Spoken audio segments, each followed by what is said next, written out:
MOBA 2001, and a former president of the group. Thank you very much. Thank you so much. I'm most grateful for the opportunity. So, Dr. Akins, I'm a bit taller than you are, so I'm allowed to read a few more pages. So, Mr. Chairman, Mfantsipim, Headmaster, clergy, guests of honor, invited guests, friends and sisters from other schools, senior colleagues, classmates. I can see some of my classmates here, guys. Ladies and gentlemen, good afternoon. Good afternoon. Good afternoon. I'm deeply honored by this absolutely rare opportunity to stand before you and share some thoughts with you on Mfantsipim and my life journey. It's indeed every old boy's dream to stand before his fellow old boys, both seniors and peers, and share a few words. After all, really, there's no shortage of great men who have walked the hallowed grounds of Kwabotri.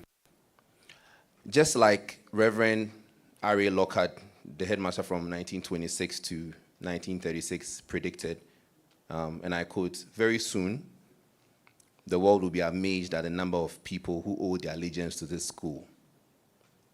We all gathered here are witnesses to the fulfillment of his dream, and I dare say that even if Reverend 𝗟𝗓𝗓𝗘 were here today, even he will be astonished by the heights men from this school have risen to. So please, a round of applause.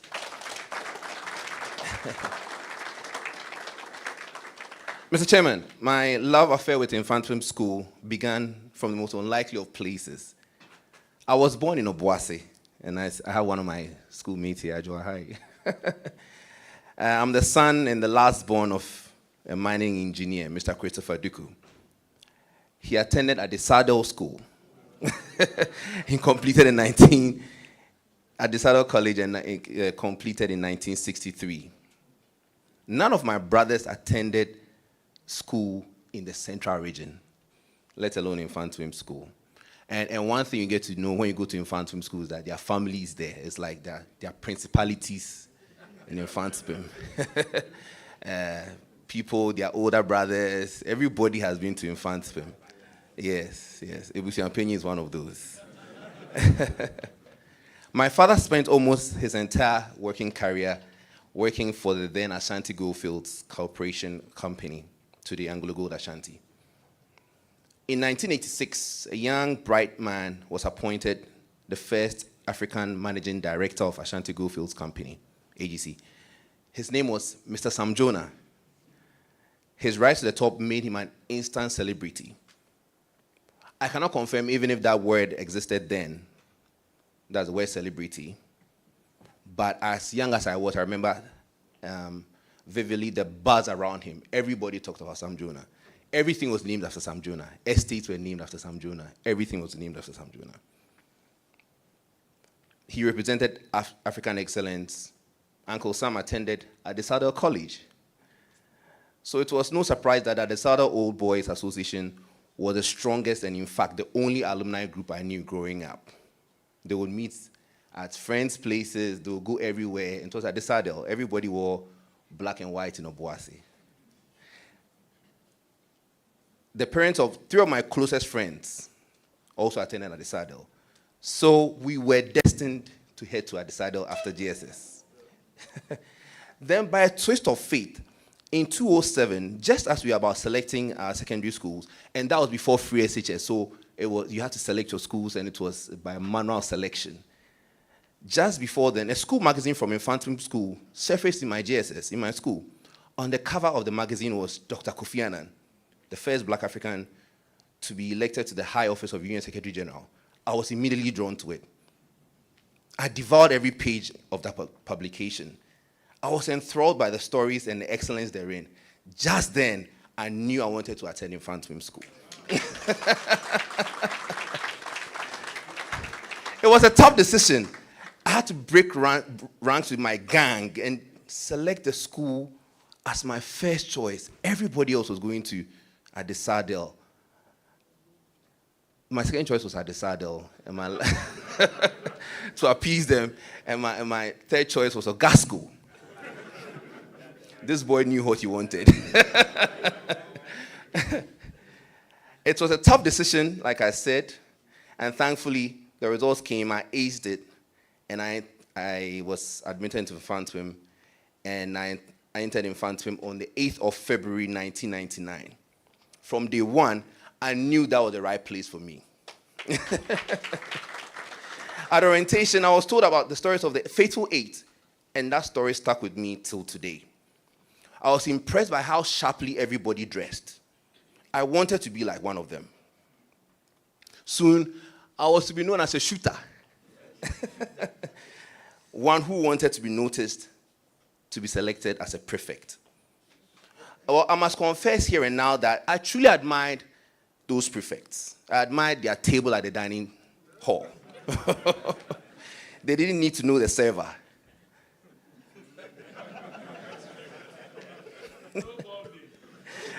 I liked how they conducted themselves and the power and command they had. However, the real reason I wanted to be like one of those guys who showed up and were always sharp was that is just what the school had done to me. There were too many examples just to settle for less. Mfantsipim was extremely religious. I mean, how many schools have a dedicated prayer chapel? I love the hymns and the canticles. Sorry. Especially the Te Deum Laudamus. I had never heard anything like that. I was Presbyterian, let me say. So, I mean, the first day we went to school, we were singing the canticles. We praise thee, O Lord. We acknowledge thee to be the Lord. I memorized it. I loved it. I was enthralled. This was something else. The school anthem for all the saints was all inspiring. I quickly memorized all the 8 verses. I joined the school choir. The Mfantsipim 𝗟𝗜𝗙𝗘 song had its own vibe. Everything was steeped in tradition. God was at the center of everything. I loved the Mfantsipim. Inspection days were fun for me. The washrooms were cleanest on those days, and fewer boys made it to the dining hall. Those of us who made it were in for a treat that day, for a feast. I was outstanding at the diversity within the student body and how brilliant and gifted they were. Mr. Headmaster, I can assure you, during my day, everybody who came either had 10 ones or 7 ones or what. And we earned our stripes, I can assure you. I made lots of friends and a few enemies, I must say. I was speaking to my friend, and he was like, I should tell you how I made a few of my enemies. I'm trying to remember. I'll remember. But some people were called chukes. So you're going to make a few enemies if you were insisting on the right thing being done. Sadly, one of the gentlemen who used to antagonize us, sadly, I heard was stabbed in the UK. He didn't change early enough. His name was Reginald. Reginald was stabbed in the UK, I heard, some time ago. May he rest in peace. I was also shocked by how sons of families could bully other sons of other families. But 𝗟𝗜𝗙𝗘's house was the lion's den back then, and still is today. But hey, I just made it a point just to enjoy the moments as they came. Who can forget the excitement the preparation for speech day came with? The home tour was just heavenly.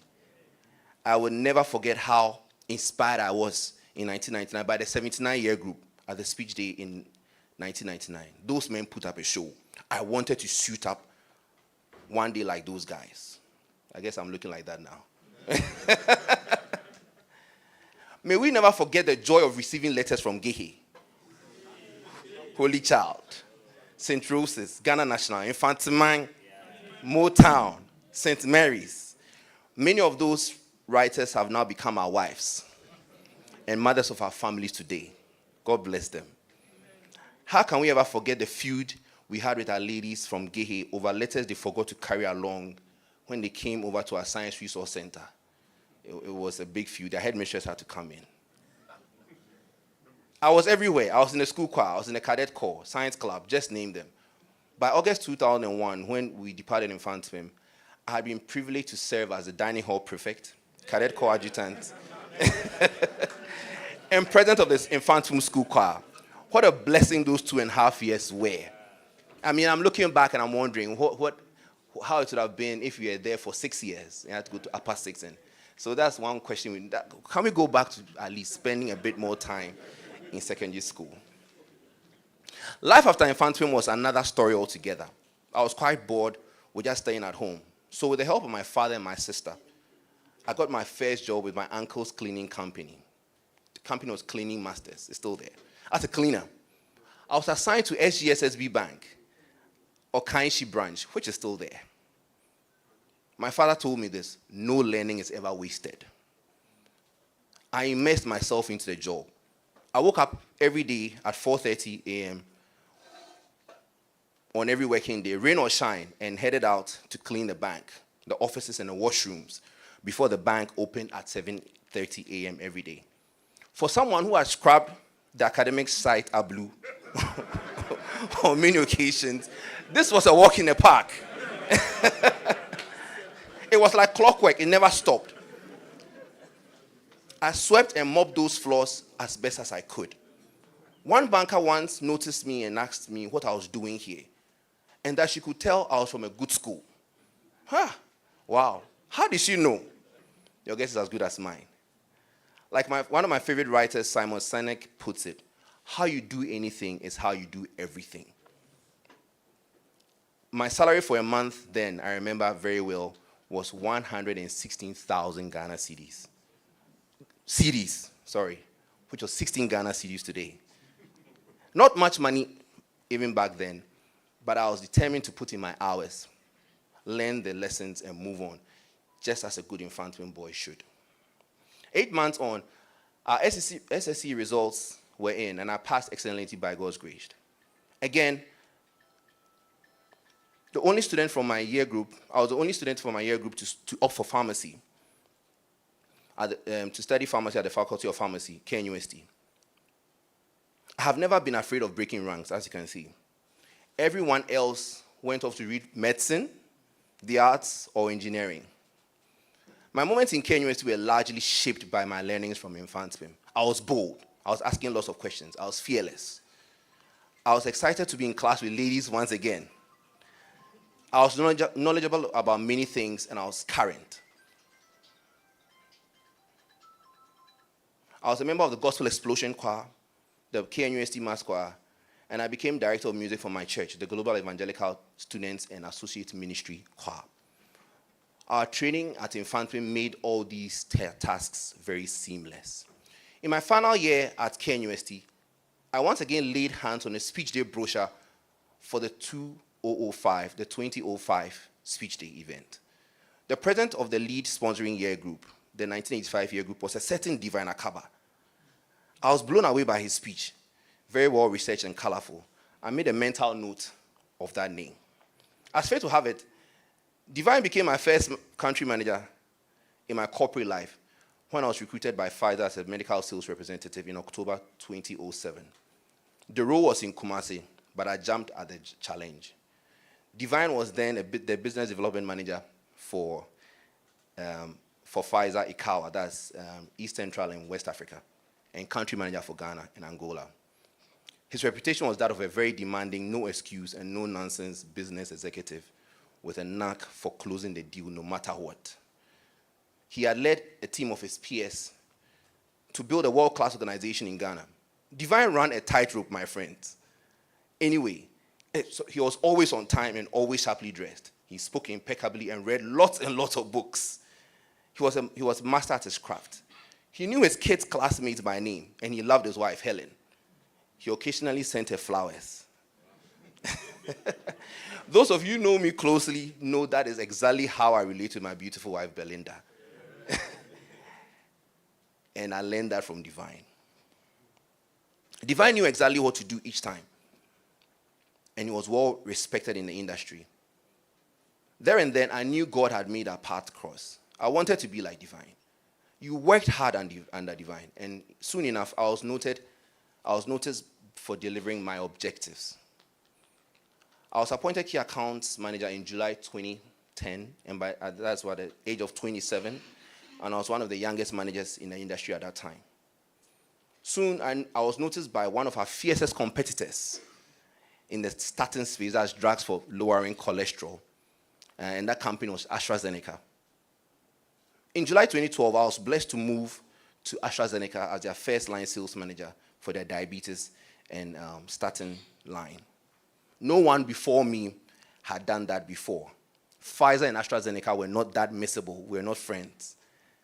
Like I've said, I have never been afraid of breaking the mold. My time at AstraZeneca was exhilarating.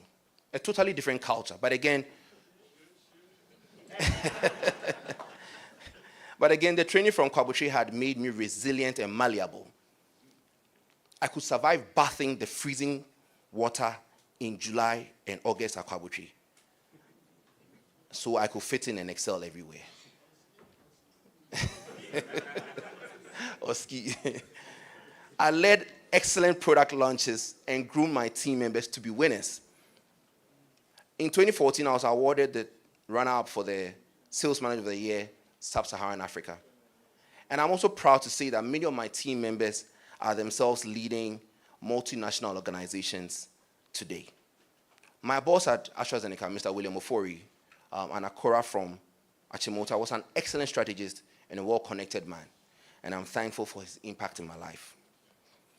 In 2016, I reached out to Divine again. I was exhausted with pharmaceutical sales, and I yearned for another challenge and a bit more cash.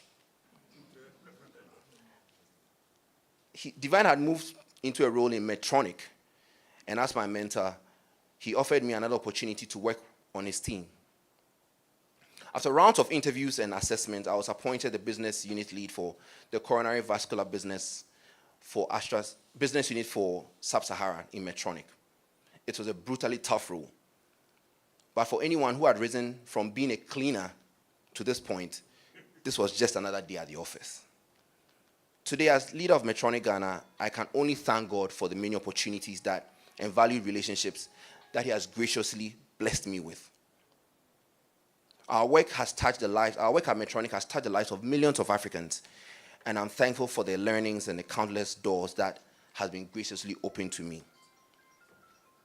I'm truly thankful to my classmates, the 2001 year group, who elected me to be their first president in 2010. Many of them are out there doing the Lord's work in various spheres of business, medicine, real estate, construction, haulage, oil and gas, academia, the forces, politics, finance, and the clergy. As I conclude my long speech, I am forever thankful for the rare opportunity to have the values of loyalty, respect, discipline, excellence, faith in God instilled in me at the school. The lessons I learned within those walls have become the bedrock of my existence, guiding me through life challenges and triumphs. I'm grateful for the valued relationships that I've been blessed with. I am more conscious of the example we must be for those who are coming after us. My journey has been shaped by the examples of our long-gone ancestors, such as the Faithful Eight and many old boys of our grade school today. I'm greatly inspired by the exploits of today's generation of old boys who are excelling in their various fields of endeavor. As I bring my story to a close, the following themes seem to run through. 1, not fearing to stand out and taking a risk. 2, reading, that's either randomly or deliberately, but just read anything you see. Building and maintaining valued relationships. Hard work, grit, the power of examples, and above all, God, the author and finisher of our faith. We must commit to keep the flag of Mfantsipim high, and Ghana high, and also Africa high, wherever we are. And we must know that service to mankind is essentially service to God. Mr. Chairman, I thank you so much for the opportunity to stand before you and share these words. I wish to thank my year group president, Dr. 𝗟𝗓𝗓𝗡, for nominating me to read this speech. And I want to thank you all for making time to listen to my story. God bless you, and God bless our great school. And lastly, as the good book says in Philippians 4 verse 8, finally, brothers and sisters, whatever is true, whatever is noble, whatever is right, and whatever is pure, whatever is lovely, whatever is admirable, if there is anything excellent or praiseworthy, think about such things. 𝗟𝗓𝗓𝗡, long live Mfantsipim School. Thank you once again.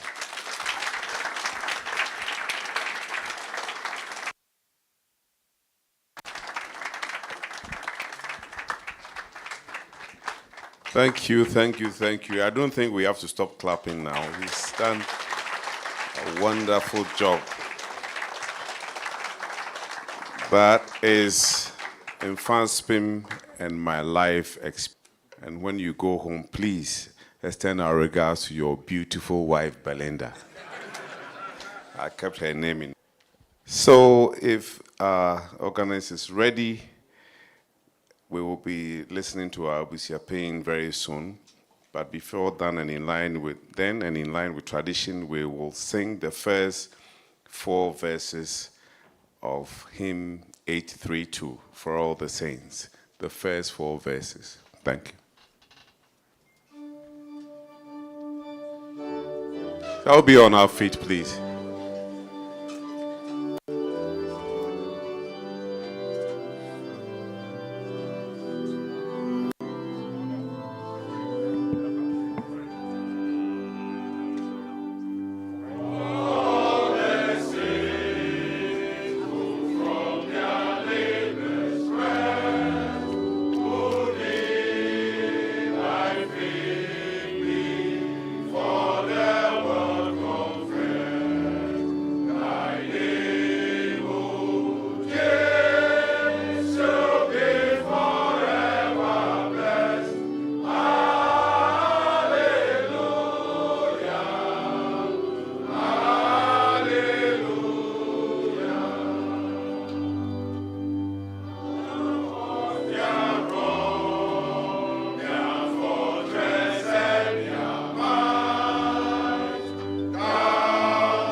Please be seated.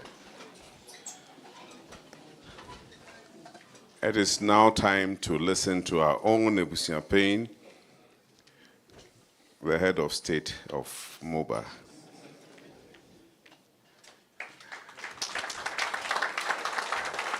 He is going to tell us how to reset and make it possible. Thank you very much. Hello. The National Executive Committee of MOBA, the MOBA Council, senior boys, junior boys, all protocols observed. This is a report, so I'm just going to read. And the reset is probably going to happen after the report, right? I think that the institution of this conference is a testament that MOBA is moving forward from an association that was fairly and easily put together, MOBA old boys thing, to have more structures and more systems and processes in order to deliver on more certain goals and objectives that are to be done within a certain time frame. I must applaud for the 𝗟𝗑𝗙𝗘 and the NEC, because this is our 10th conference, which means that they instituted this, that MOBA entered a new era 10 years ago. But now that the new NEC, very dynamic NEC, who are here, have taken over, we are in a new era, but we are on a new path. And for the next 48 months, we had 60, we almost lost 1 year. for the next 48 months, we're going to go on that path in order to achieve the elevated goals that we've now set for ourselves. Today's report is about what has happened since we were inducted on 28 April 2024. I took office on the 1st of May. And this marks the beginning of the second year coming. So your presence is a testament to the unwavering African spirit that continues to unite us across generations.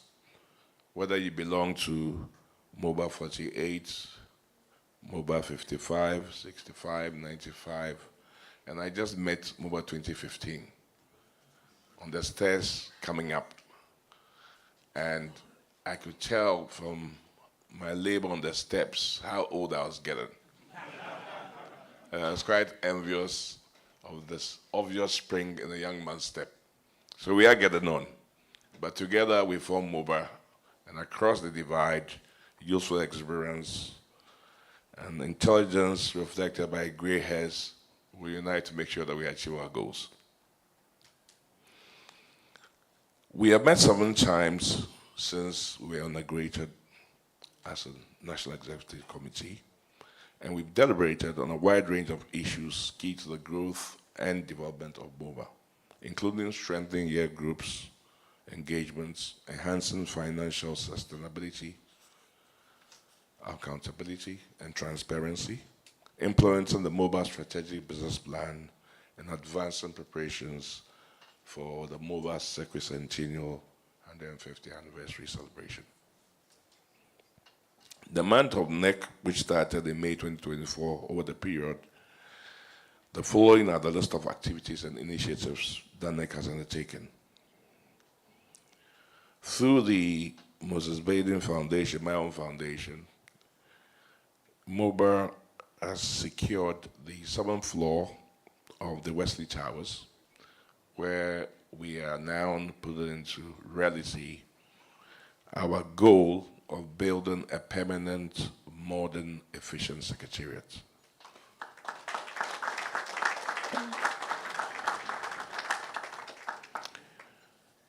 We were due to have completed in March, but due to some issues with the Methodist management, we're going to be a little delayed. I believe that things like air conditioning that we assumed was already there, it seems to have to be now ordered, and that's going to take some time. So that's the reason for missing the deadline. But in due course, that should be ready. I've recently received some pressure from my sisters who went to Wesley Girls. We took half the floor, right? And I don't know how my sisters found out, but some Wesley Girls people are going to tell my sisters, oh, why are these MOBA people? If they are husbands, if they take half, they should take the other half for us. So my sister is calling me every day. And so, well, that's under consideration, but we'll see what happens. If we bring Wesley Girls next to us, it limits our options, right? But we'll see. I've yet to be persuaded. But yeah, when I was in the France, my girlfriend was actually from Holy Child, so, you know. But in this office, we'll have a full-time secretariat where we have a full-time executive secretary to manage the affairs of MOBA. And we hope that this will give us the capacity that we need. If you look at our strategic business plan, people say, hey, how are we going to do all these things? They're very lofty, it's very high. But you know, in France, we only do high things, otherwise it's not interesting. We want stretch goals. So our next chapter is to have this full secretariat and make sure that they are working to produce the results that we know they can. Several committees have been established, including the Financial Committee, the Legal Committee, the Welfare Committee, and so on, at the NEC level. At these committees, the elected members of NEC, the members you elected, are chairman of the policy committees, and then they bring in subject matter experts in the various areas. And these policies have been drawn up. I believe in the next few weeks, they will be circulated and they'll be approved at NEC. So at the high level, all these policies are what guides us. The policies draw their principles, of course, from the company's code, because we are now a company limited by guarantee. It also draws the principles from our Constitution, because we are bound by our Constitution. And then it also looks forward into our strategic business plan. Based on these pillars, the policies are drawn up. And those policies will then percolate into the strategic business plan, which will conclude very soon. And then that will go into an operational action plan for 48 months with targets. So those policies are ready. And the strategic business plan has undergone several iterations. The latest one has been to talk to the MOBA chapters, the UK Foundation, MOBA USA, in order to get buy-in and so that we can jointly own it.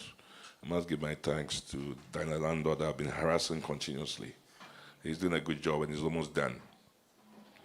So among the key highlights of the 48 months projects, of course, building a new secretariat with a full management, digitalizing the funds from MOBA, the MOBA Endowment Fund, and strategies for mobilizing funding to strengthen MOBA's work, enhancing MOBA's financial sustainability,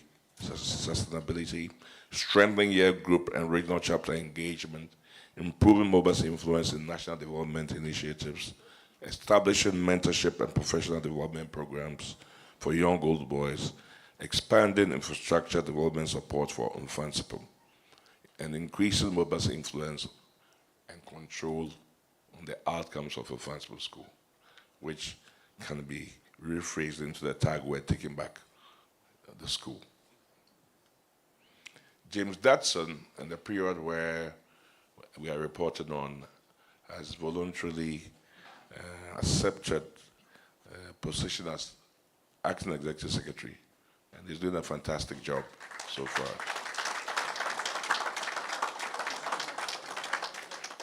He has shown great passion and great commitment to the role, and that's amazing, seeing as we're not paying him a penny. He's actually spending his own money coming to the office, and he's always there. As well, thanks a lot. You're doing a fantastic job. The appointment of J. Johnson ensures the continuity and administration of MOBA's activities and facilitates effective coordination between NEC and year groups, and lays a solid foundation for the incoming executive secretary to seamlessly assume office. His leadership during this transitional period has been instrumental in maintaining the momentum of key initiatives, strengthening operational efficiency, and enhancing stakeholder engagement within the association. The 150th Anniversary Committee was launched on October 10th, 2024. The National Executive Committee, together with the Mfantsipim at 150 Committee, visited the 𝗟𝗜𝗍𝗓 at the Misha Palace to invite him for the Mfantsipim at 150 Anniversary celebrations. The committee was also present during the 51st Annual Biennial Conference of the Methodist Church to introduce the members of the Planning Committee to the church. The MOBA 150th Anniversary Planning Committee is chaired by one of the excellent old boys that Mfantsipim has produced, Captain John 𝗟𝗜𝗓𝗓, and I think it's going to be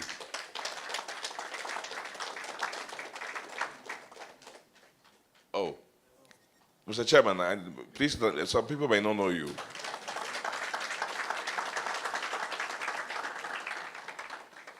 As they say, Agroboso Efianapa. And if the 150th logo unveiling is anything to go by, I think we have a right to be very confident that the 150th is going to go very well. Thank you.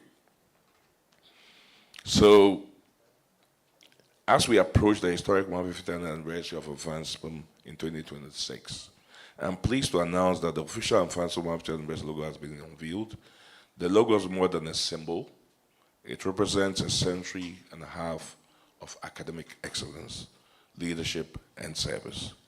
These initiatives are designed to enhance MOBA's financial sustainability, improve engagement with year groups and regional chapters, and elevate MOBA's influence in national development efforts.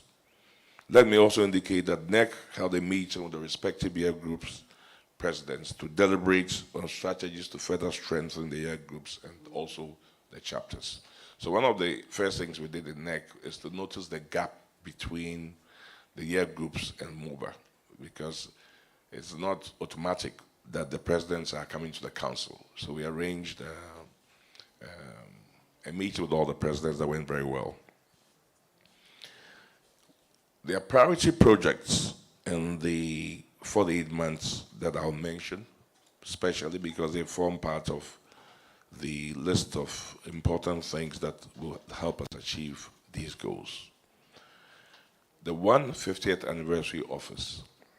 One of the key projects on this initiative is the establishment of a dedicated secretariat, a fully equipped office space that will serve as the administrative home of the planning committee until the celebration. I can boldly tell you in all confidence that the project is ready, and beginning the 3rd of March, our chairman and his committee will move into this space, which is the Wesley House. It's being fully refurbished, and it will act as one of the first activities of the new 24-hour economy, because they're going to be they're going to be working 24 hours. That's why we had to refurbish a whole new office. We spent quite some money on it, with everything. You know, it's even more than a presidential office. Or Captain. So you're already in the 24-hour economy. Because 150 years is a very big occasion for Mfantsipim. So as our brand, we want to showcase our meticulousness and our excellence. It must show in the celebration. It must also be a beacon of hope for the next 150 years, to encourage people to believe that the star of Mfantsipim is not falling, but it's actually now rising. So, Captain, 24 economy. I think you have to bring President Mahama there and tell him that. Sorry? Yes, yes. Yeah, the Mfantsipim boy is in charge of the 25 economy. I've just been right about my senior another butler. Yes, yes, yes. We have to get Guzi in that office. Anyway, so the next important activity, also pointing towards our celebration of Mfantsipim and the quest for excellence, is something that excites me, is the launch of a posthumous book written by Bartels. I don't know how many of you know that Bartels has a book that's now going to be published after his death. And Bartels' book launch is a significant initiative undertaken by the National Executive Committee of MOBA to honor the contributions of Francis Lodwick Bartels, the first black headmaster and one of Mfantsipim's most revered headmasters. Barring any unforeseen circumstances, the Bartels book will be launched in April this year. The journey as headmaster of Mfantsipim is the subject of the book. It is that a headmaster remembers, that's the title. And it's a manuscript that was given to an old boy of Mfantsipim by Bartels for him to edit and review and publish. It ended up with Dr. Andrew Akutu, and he, together with the daughters of Bartels and the fourth 𝗟𝗡𝗩𝗡, have been working on it even before I assumed office. I was only brought into the circle when I assumed office, and we have successfully finished that. Many contributions from a lot of old boys that I can't mention all their names have been used to edit and correct, and now the book has been is ready to go. Actually, it's been published. It now has to be, sent by sea to Ghana. I understand that it will arrive on 16th April, and we hope to launch it. We brought quite 5,000 copies or so. But I've read it. It's a very deep book. When you read it, you get the pride and the sense of the intellectual capacity that Bartels had, and also some insight into the education environment in his time. It will also encourage you to think about what you can do to support Mfantsipim. Because when you read it, you feel lightweight. You feel, some people that are very deep thinking, looking ahead. So it will inspire us all, and we should look forward to it. So the Kabache Center for Sports Excellence is also one of the projects that we must complete within this 48-month cycle. The report up to date has been given by the chairman of the outgoing 2024. I think they did a good job. And it even has a little cash to give 2025. When I look at 2025, I think that they will raise millions of dollars. And we must finish it within that period. Even before 2026, we must finish a substantial part of it because we hope to hold most of the activities there. So it's not business as usual. We have to be serious. For this period, I think that you contributed 80% of what you were given. 2025, you have to do at least 120% so that we are where we're supposed to be, and then we take it up from there. But I thank the 24 group and their chairman for a good job done in the past year. The next important project that's in that strategic business plan is the Mfantsipim dispensary. Yeah, some people are very passionate about it. We even kill about the dispensary. Today I've mentioned it, so it's a report, I'll mention names. But the Mfantsipim dispensary project seeks to upgrade and modernize the school's medical facility to provide quality health care for students and staff. It's to ensure 24/7 access to first aid, medical consultations, and emergency response services. It's to equip the dispensary with essential medical supplies, diagnostic tools, and trained medical personnel. In the past year, a group of old boys have worked very hard. Now, Divine, I have to mention him, including the Akaba. And we managed to get a check. I don't know whether I should mention the company name, but well, we managed to get a check from a company that is run by a MOBA. And that will complete the whole work. So we're also excited. Wait a minute. No, the story is a little more complicated. So we were very excited. But the check came just before the election. And even though the check was written, at the end of the election, the old boy was no longer at post. And so Divine has called me and said I should mobilize some old boys to go to the same institution and ensure that the check can be cashed. So now you're one of the people that I'm going to. So although the check was written, we weren't able to cash it. So in this report, which refers to last year, the check was written. In my report going forward, we have to go and make sure the check can be cashed. So you were clapping for last year's report, yes, whatever. But we need to do some work to cash it. Yeah, so the next project is water and sanitation is also one of our priority projects on the school campus. MOBA's water and sanitation project aims to provide a reliable and sustainable water supply system for students and staff, enough toilets and washrooms of a quality that will make Mr. Duku proud to clean. And implement waste management and recycling programs to maintain a clean school environment. I think we can do better with the environment. Sometimes not so much money as being organized, and so MOBA wants to look at that, so that when you go to the school, I said whenever you go anywhere, you go into the toilet, you see the quality of people that live there, and it doesn't speak well of us if you go to our toilets, and I mean it's basic, so we want to look at that.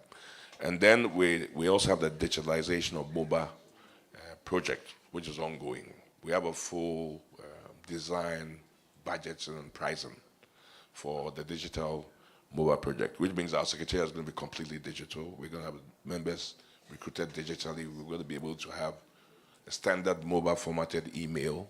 So even if we don't know your email, then we send it.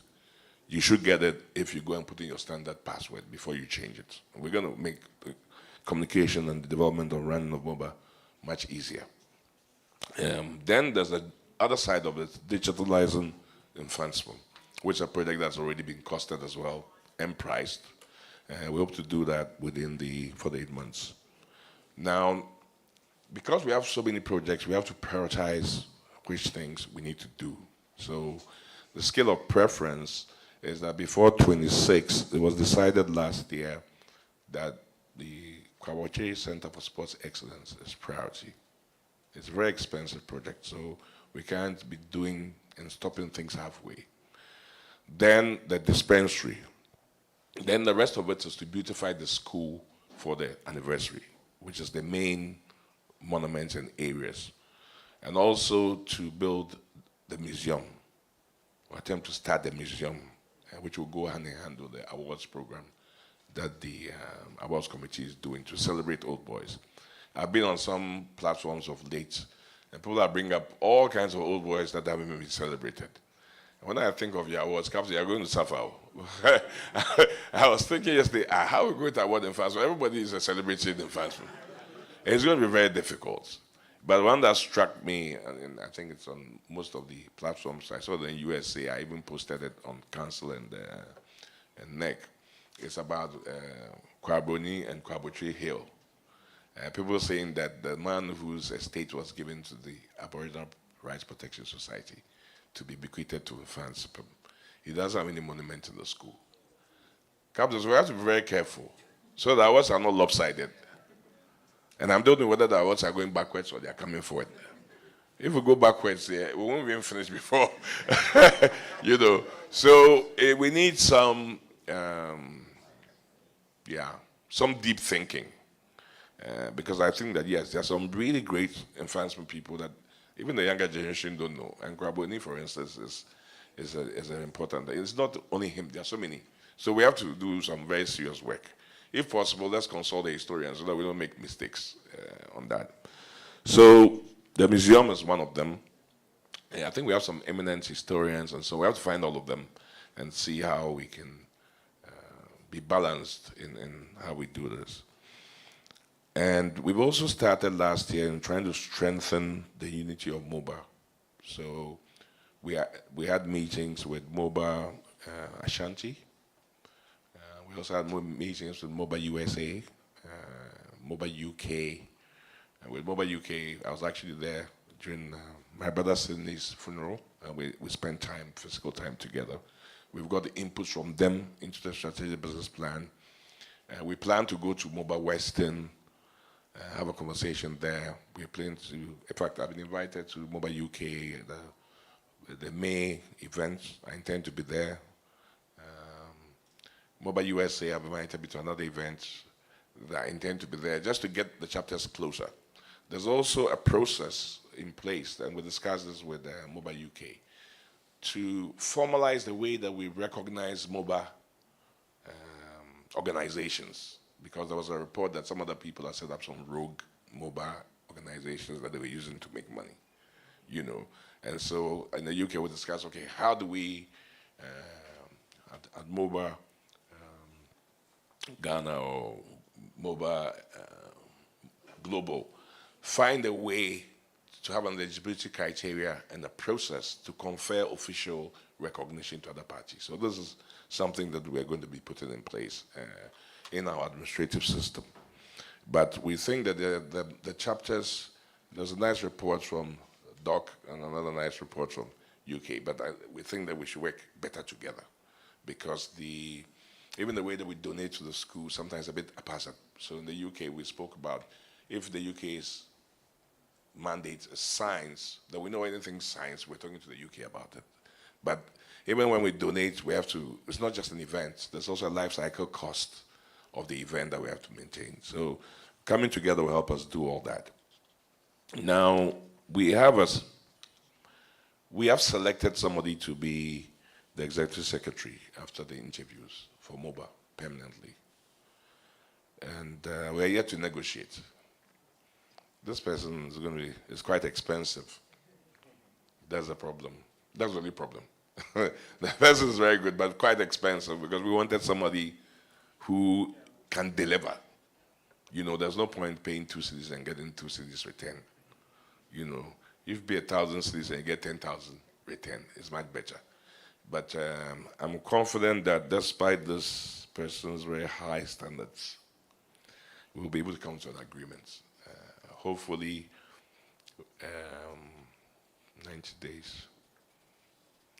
By May, end of May, we'll see, by end of May.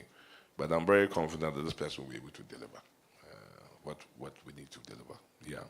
And we'll have the time, and if he gives us word, he'll get the thing done. So there is also a strengthening of the secretariat in Cape Coast. And the plan is to ensure that MOBA Central is quite closer to the school, and that we delegate a lot of the coordination of MOBA activities with the school to Central, because they are there. So we want to strengthen the MOBA office in Mfantsipim to ensure that that works.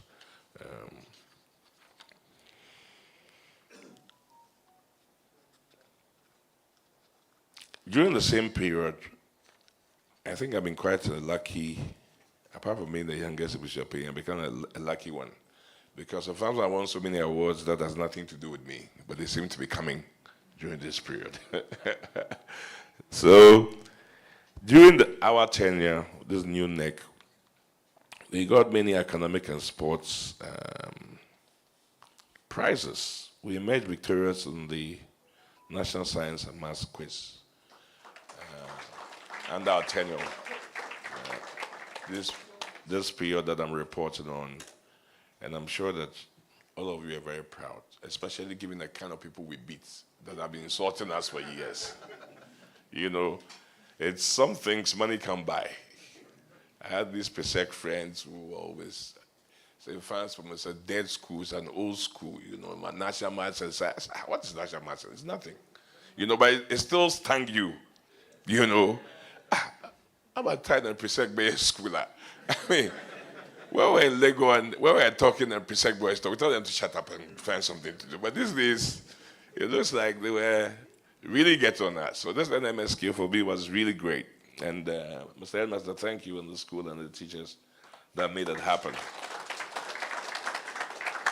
And if you also enjoyed it very much like I did, you should do more really for the school to make sure that we can continue to have these successes. So your personal pledge is to contribute 1,000 times what you contributed the last time, to make sure that the money can reach all these places. So the boys got so many presents. I mean, from old boys, from everywhere. I saw them carrying the trophy everywhere. I don't know, Headmaster, how much did you make? $10 million or so? They're carrying the trophy everywhere. Anyway, well, yeah, they deserved it.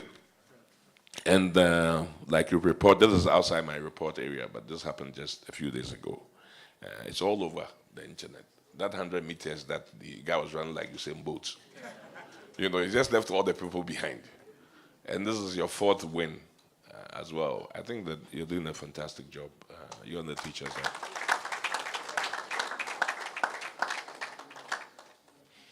We also had engagements. NEC had engagements, traveled to the school, had engagements with the headmaster and the parents and the teachers, because we wanted to understand from all these stakeholders the real state of the school and what each person's issues were. I've seen the report.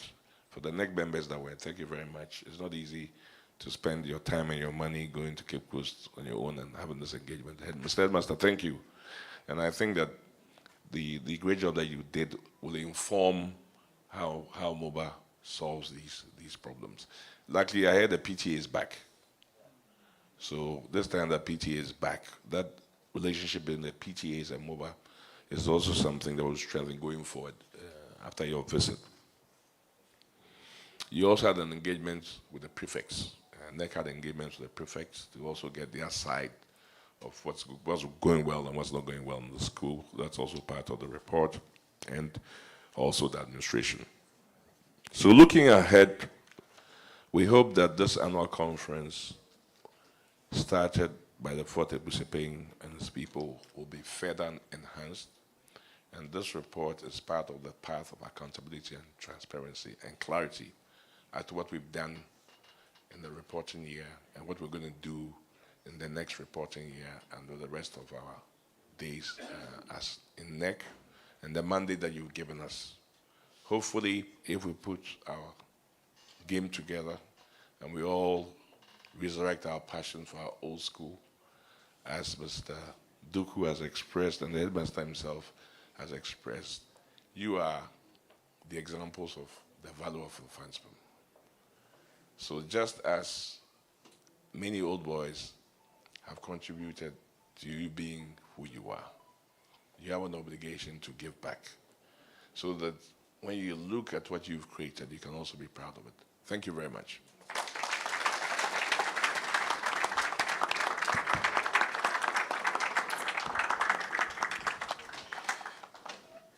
Thank you very much, own hard-working 𝗟𝗜𝗩𝗘. It is now time to have our roll call, and so we want to know who is here. The roll call will be followed by the fundraiser. As the headmaster said, all the things that we do, the headmaster came to us and said, I need money for the inter-houses and the intercore and the superzone. I said, but what's the guarantee that the school will do? I said, don't worry, we'll be first. He just said it, and they were first. And so the money that we give does so much for us. And what I picked from 𝗟𝗜𝗙𝗘's address was the limiting our options if the Debu girls come next door to us. But 𝗟𝗑𝗙𝗘, let me assure you, the solution is to go for another floor for the rest of them. You see. And so we will start from 1940 to 1949, if there are any old boys here. 1940 to 1949. 1950 to 59. 50 to 59. Okay, none. 60 to 69. 1960 to 69.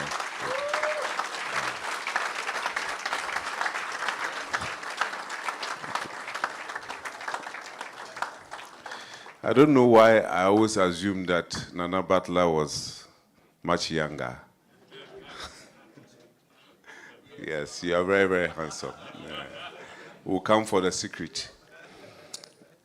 So we've done 60 to 69, 70 to 79.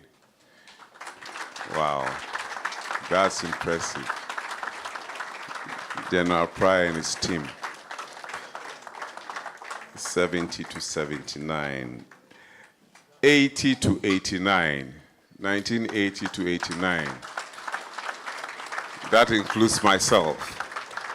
1980 to 89. Thank you very much for coming. 1990 to 1999.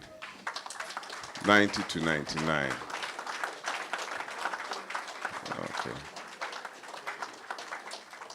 Sometimes I get surprised that I'm much older than some of you. Okay, so 90 to 99, so 2000 to 2009. 2000 and 2009. Okay, thank you very much. 2010 to 2014.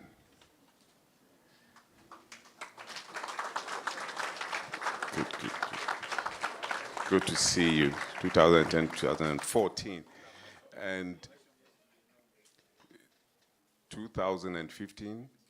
Yes, 2015, you are yet to be outlawed and admitted.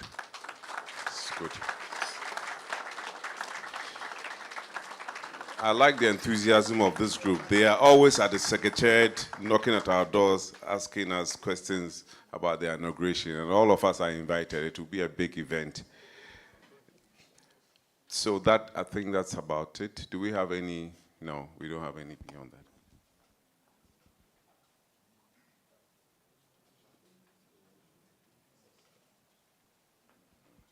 All right, so between 2015 and 2024. Yes, I want to include the 15s. 15 to 2024. Can we see you? Good. Right. Okay. Oh, that is good. That is good. It means the future certainly is very, very bright.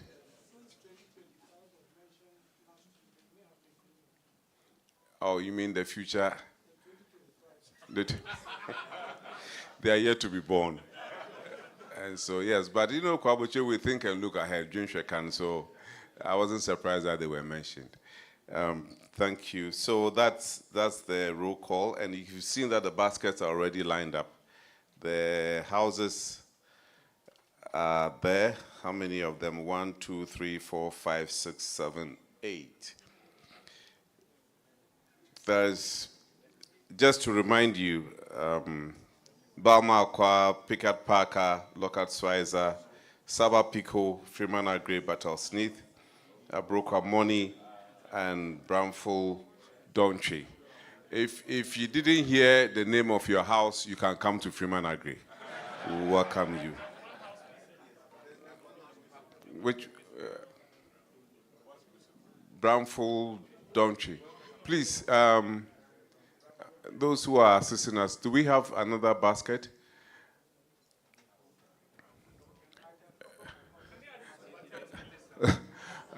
Otherwise, somebody will have to take off his shirt, so we'll put there. Please, we need another chair here for Bramful Dontry. They don't have old boys yet. Oh, okay. Anyway, Reverend Bramful's son is here, so I'm sure he'll, after his own house, he will give us something for that. So we will start with Bama Akwa. Can we have some music, please? Mr. Organist, we need some choruses, as we do in church. When it's time for, you know, we the Methodists, we know how to take money. And so we need some choruses in the background, and then we will first call on, or we're doing it, since all of them are lined up, the Momo account, please.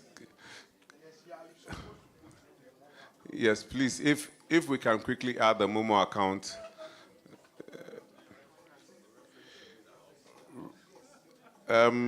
The ushers, you need to help us. We will start, since all the baskets are here, we'll just start from the right. You come in, you drop it in your house, and then you go.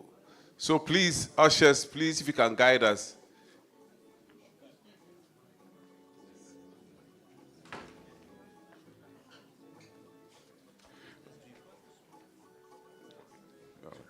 Yeah, so if you do the Momo, please add your house to it, you know, so that we don't send it to the wrong place. So those from the front will start. And then from the high table as well, or you want to come last? Okay, all right then. So please, ushers, we will start from my right, and we'll do row by row, and then we'll quickly, this should be over in the next 10 minutes. Please, whether you are doing Momo or not, you should still come and put something in. Please.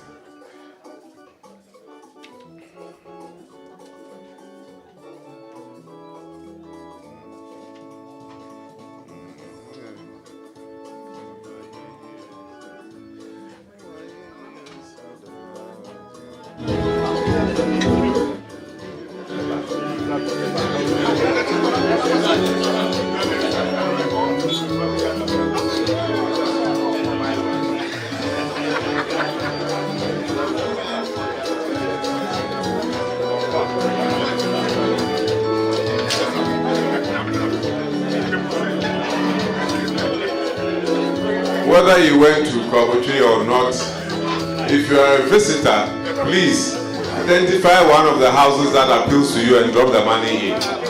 Please. Everybody will give us something.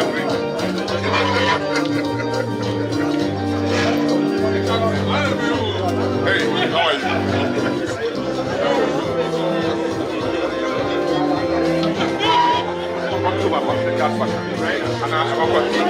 I think we need a MOBA park, you see, moving forward, so that when we have our functions, we'll sing.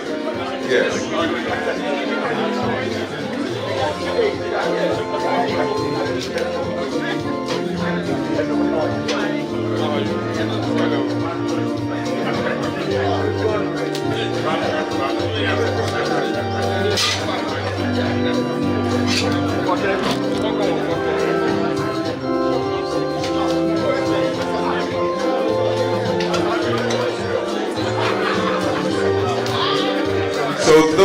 this announcement goes especially to those online, Facebook, YouTube. You can pay via the Momo account that we have displayed. Please, if you want your house to be first, kindly put it there.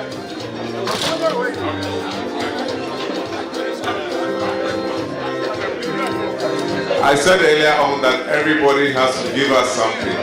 So whether you're a man or a woman, please, there's no exception. Everybody must contribute, give us something.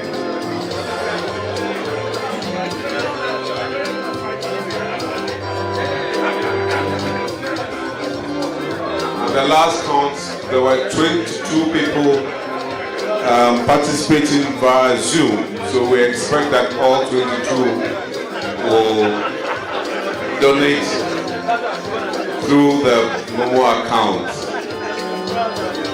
And please, when you drop it from the Momo account, add the house.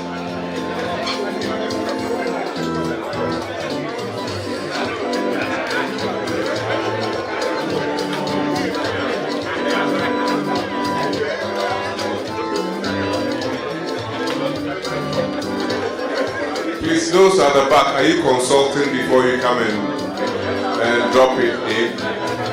I said, if you don't remember your house, just put it in Freeman Agri. Are we done? Please, ushers, may we know whether we are done with it? Okay, all right.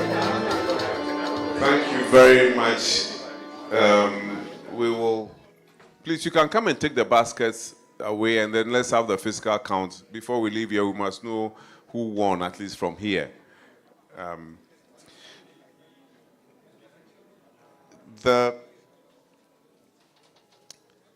Okay, we are done with the roll call and the fundraising.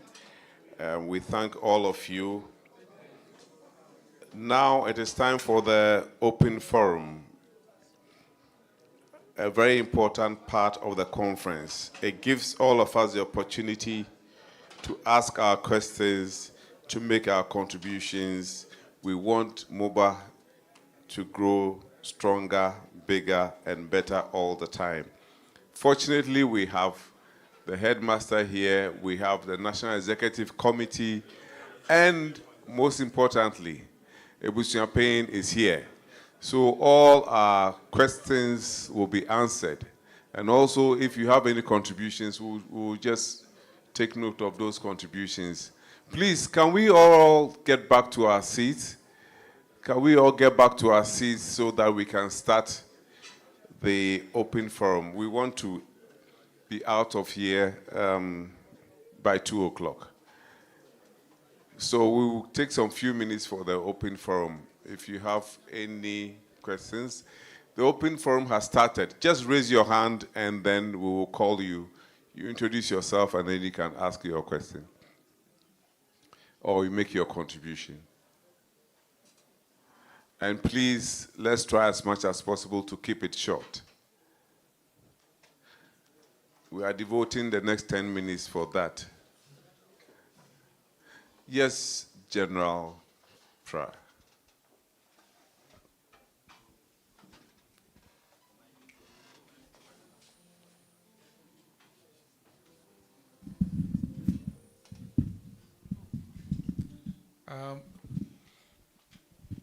This is for the headmaster.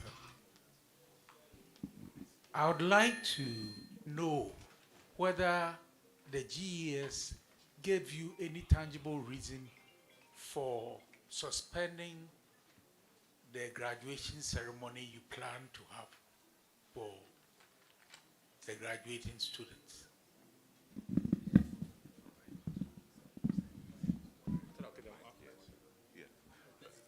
Yes, so we'll take 5 at a go. So the headmaster has taken note of the first question. Do we have any more?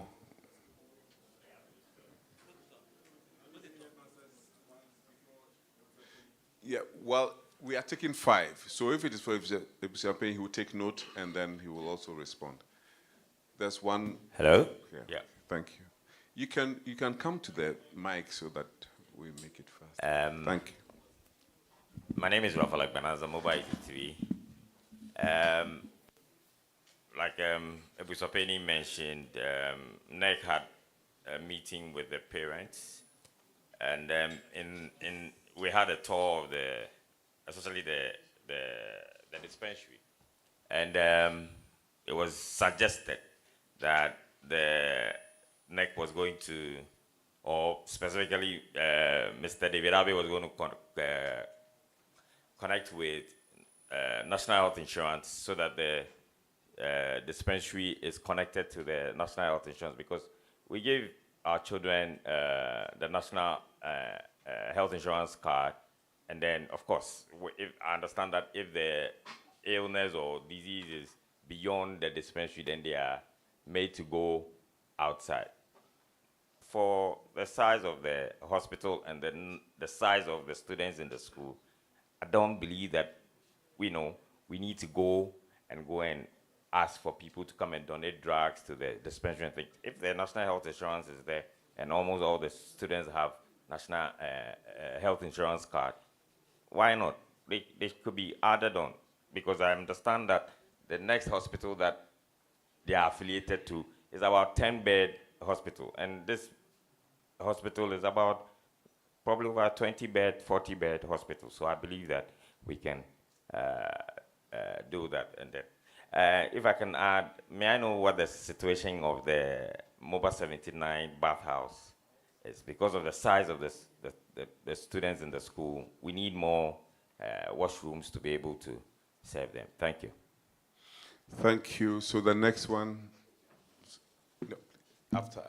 Thank you so much. So mine is to 𝗟𝗟𝗘𝗘, and it's with regards to the secretariat that he talked about, that through his foundation we've been able to secure from the Methodist Church. Does it mean that now Methodist Church did not assign us a secretariat in the Wesley Towers as we used to have? Because, I mean, in planning that, I'm a Methodist, all the videos and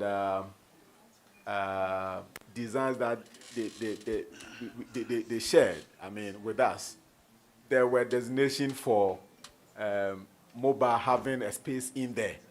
And so is it the thinking that now we have to rent, or is it that maybe they gave us a space and it's too small for us and therefore we've gone for a bigger space? I want to get that understanding from you. Thank you so much.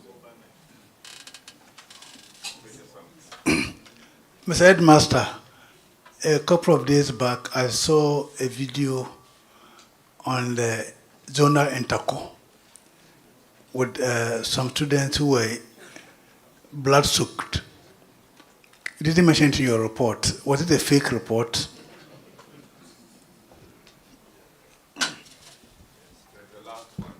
Yeah, thank you. So I have a couple of questions for the headmaster, and just for information purposes. It's not a dispensary. Divine Akaba 83. So it's an infirmary. So please, a dispensary is slightly different. Thank you for, I think, the good work going on in the school. It was interesting that you presented the data showing the connection between the output and the students that you were getting. I think when we met last year, the actual results were not out. So do you have the results for last year?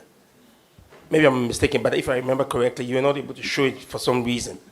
Number two, I think that just an extension with what you've done, if you can also show us, I think we even mentioned that last year, show us again how we've been performing over the last 4 or 5 years in terms of the performance of the students. So what you showed us was the connection between the grades they enter and the results. But I think it would be interesting to see that over the last 5 years, how have we performed with respect to the ones we've gotten, the two, so on and so forth.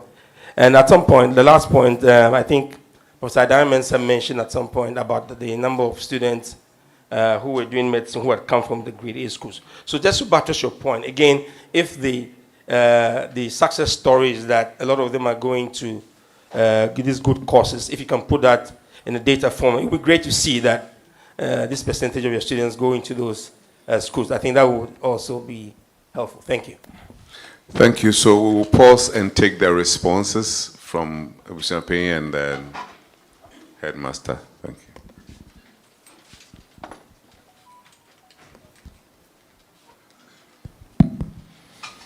All right, thank you very much. I can stand here, right? Can I stand here? Okay. I like standing when I'm talking, so if I sit down, I feel like much of a so. Reason for the suspension of graduation ceremonies, all they said was that some schools are charging high fees to organize such a program. And that is becoming a burden for some. So they termed it illegal collection of fees. So for that reason, stop it. That was all. Even though some of us were not charging anything, they said evidence that they had indicated that some schools are charging the students for graduation. And that was it. So that was the reason they gave. But we were not charging anything anyway. But it affected all of us, whether you were charging or not. They said stop. So we all stopped. The state of MOBA 79 battles, it has a structural problem. Even I think 79, that year group visited the school the last time and it took a tour. And have some challenges with the structure itself. And then I think the technology they used also wasn't helping. So they have toured and identified the challenges, and we are expecting that together we will see how to resolve it so they can use it. Clashes, student with bloodstains. Yes, it's a true story. It happened.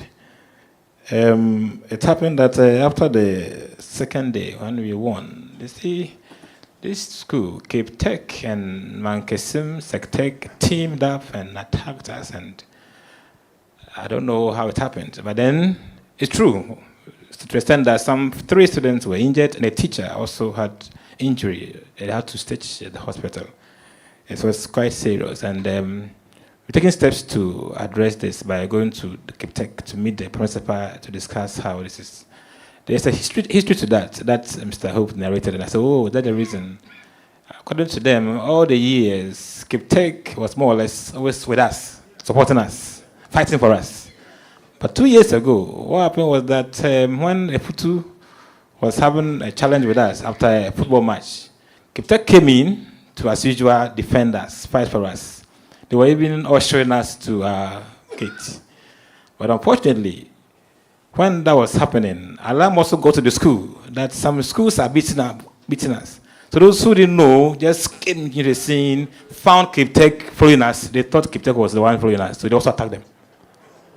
That was unfortunate. They beat them. So what, like they said, we are fighting for you, defending you, and now you are attacking us. Then henceforth, whenever you pass by our junction, we also attack you. That is, I think, the history to that effect. So because of that, when I heard that yesterday, I went to Cape Tech to meet the principal and the management that this is what's happening. So coming Monday, some of our boys, the SRC group, will go to Cape Tech, meet them, have a discussion. Then the following day, they also come to our school, all try to resolve this issue so that it doesn't happen again. So we are doing that. I hope it will work. In addition to that, we are trying our best to let our boys go to the stadium on Thursday, Friday, in buses, instead of just walking to provoke anybody. So we have done this at Cape Tech level. We also want to be sure that we don't just let them just walk through. See, the walking too is sometimes, they're walking. So we are doing both sides, hoping that we will resolve this long-standing issue. I'm sure once Cape Tech issue is resolved, Mfantsipim, I don't know how it also happened. We are trying to be relevant or something. So I should ask you. Maybe I did to research into that one. Now Cape Tech is known, so maybe Mfantsipim to.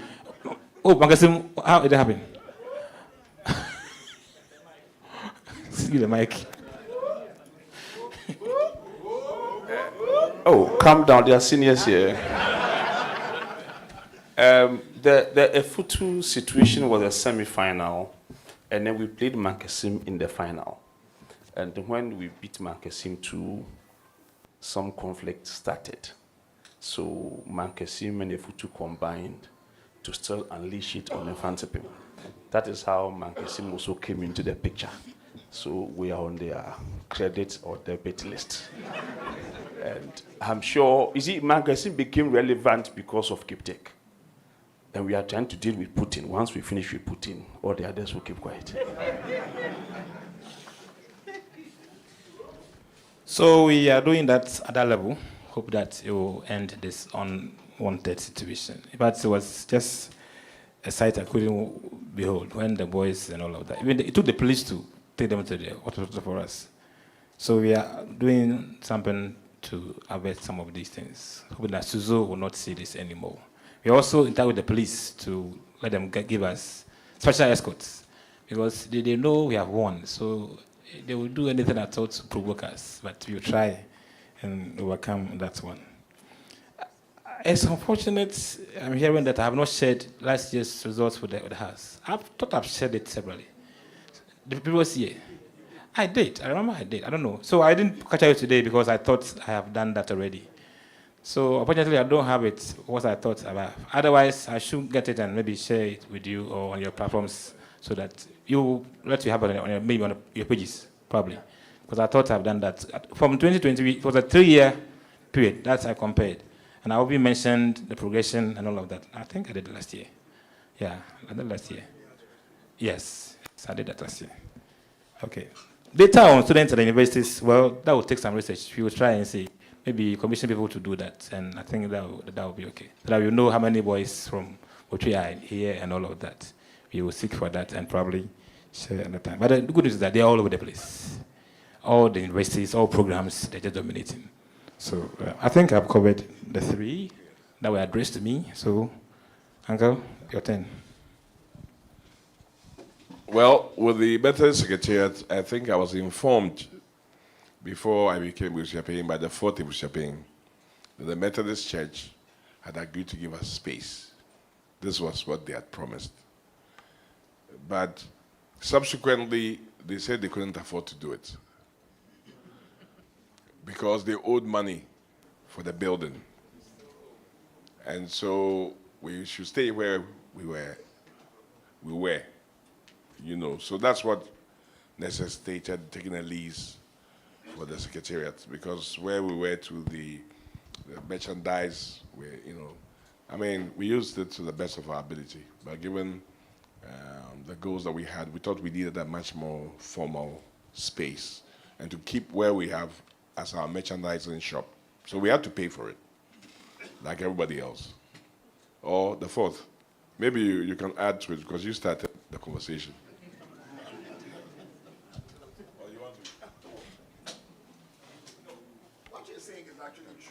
We were even taken to the building and told to choose which office space we wanted. You know, in fact, the architect for the building is my mate. That's Albert Isamoah.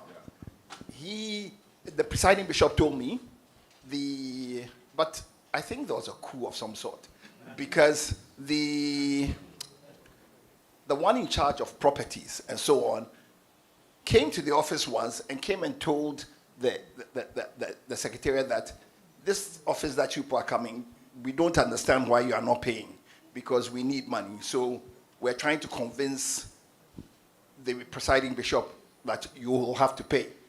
I just think that they were overwhelmed by what they owed.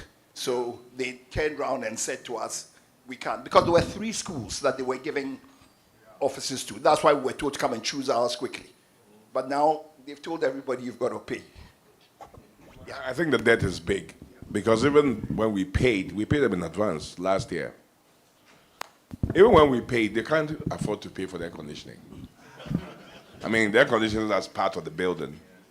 They are now asking me to pay for the air conditioning and credit it against future rent. But it's okay, I'm patient. When we get in, let's see how they will take us out. I mean, so we may end up having a lease of, say, like 5 years. But it's as it is. I think they don't have the money or the ability to support us. Yes. Then the dispensary, there was a question. Oh, well, I'm reminded that there's an infirmary and a possible hospital. Not there. Well, I can answer because it's been discussed at NEC. So yes, I think that it's a bigger bed facility than the reference hospital that we have, so it doesn't make sense, right? And we need to finish it. That's what I spoke about earlier.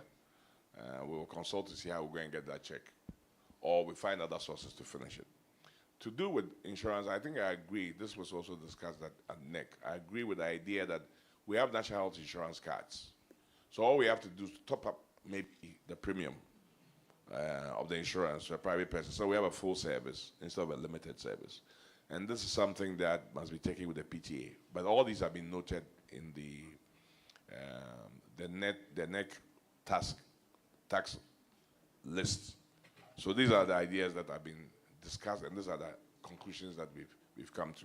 Finish its dispensary, get its rating raised to a hospital, so it has a permanent doctor, and then speak to National Health Insurance so that they can support the facility, and if possible, top up the premium so that it covers all, instead of having a limited range of things. So that's a response. I think a committee is dealing with it. The welfare committee will look at that, and then next time we report, we'll give you the progress made. Yes. Thank you. So we'll take another set of 5. Please, if you can come to where the mic is. Thank you.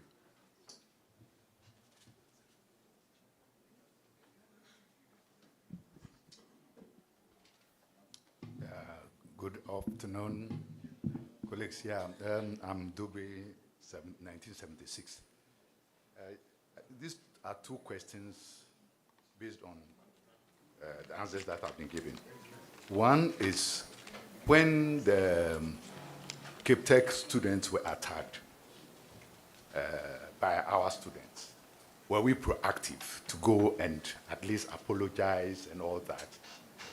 So just, if we didn't do that, I think that's a lesson for us.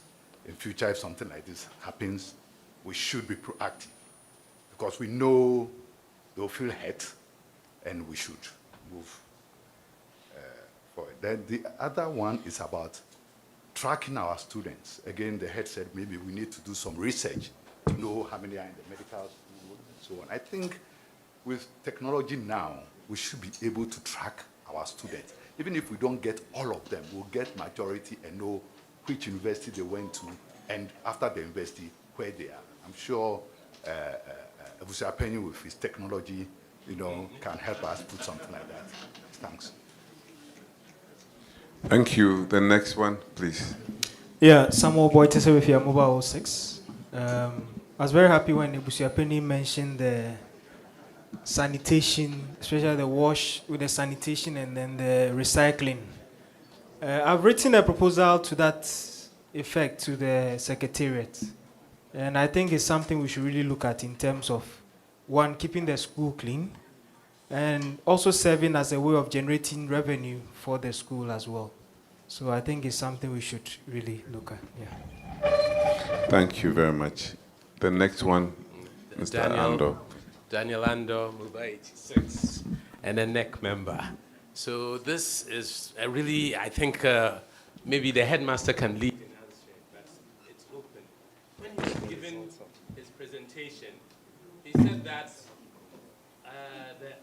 out of about 1,300 admitted, I think this information he shared with us, only 25 of them. So, sorry. Hello, sorry. Now, he said out of 1,300 admitted to first year, only 25 of them, individuals, had distinction. And when he was talking, he said, the students come from everywhere. He meant something about that. And Mfantsipim used to be the cream, it attracts the best.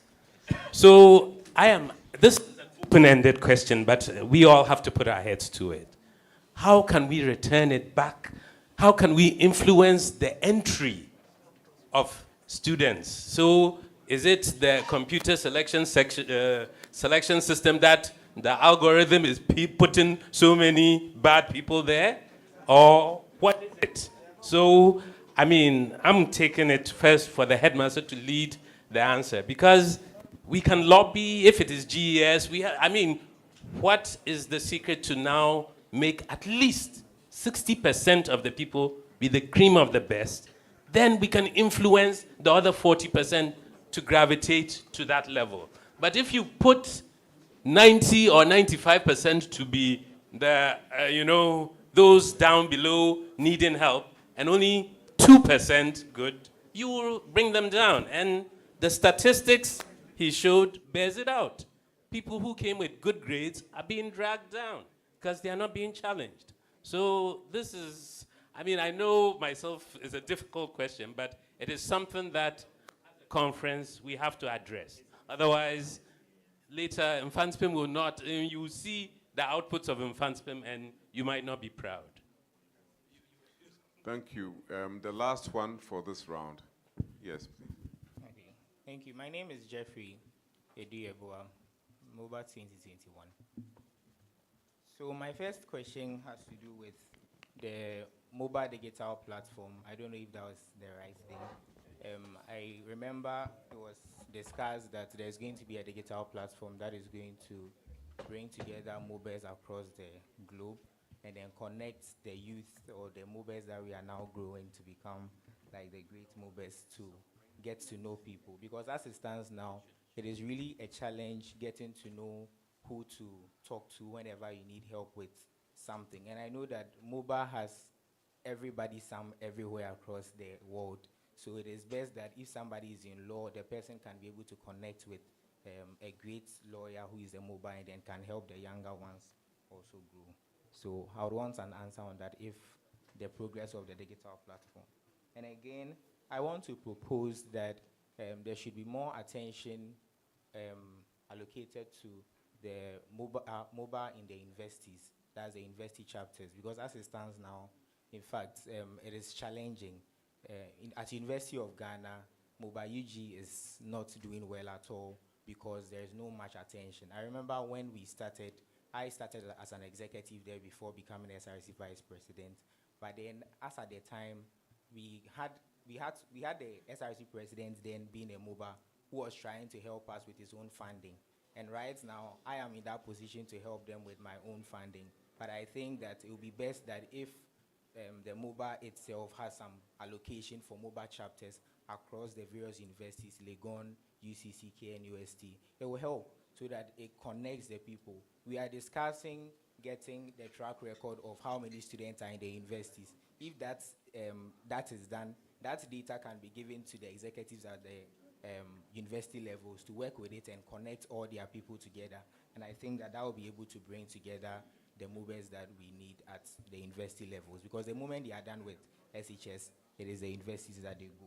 And my last proposal is that the head boy of the university of Mfantsipim should be brought along with the headmaster in conferences like this so that he can get to connect with whatever is going on and go and update the SRC of Mfantsipim of whatever MOBA has for the students' body. Thank you very much.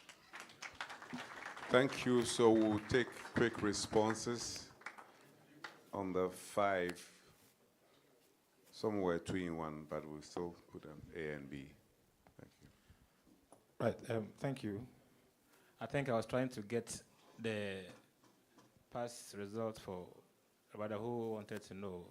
I think if they can display it, I give it to the IT guys to see if they can just display it for you to look at it. That is analysis for, I think, the 5 years or something. The summary of 5-year reports. Yeah. That is what is showing there. 2018, 19, 20, 21, 22, and 23. That is, you can see that.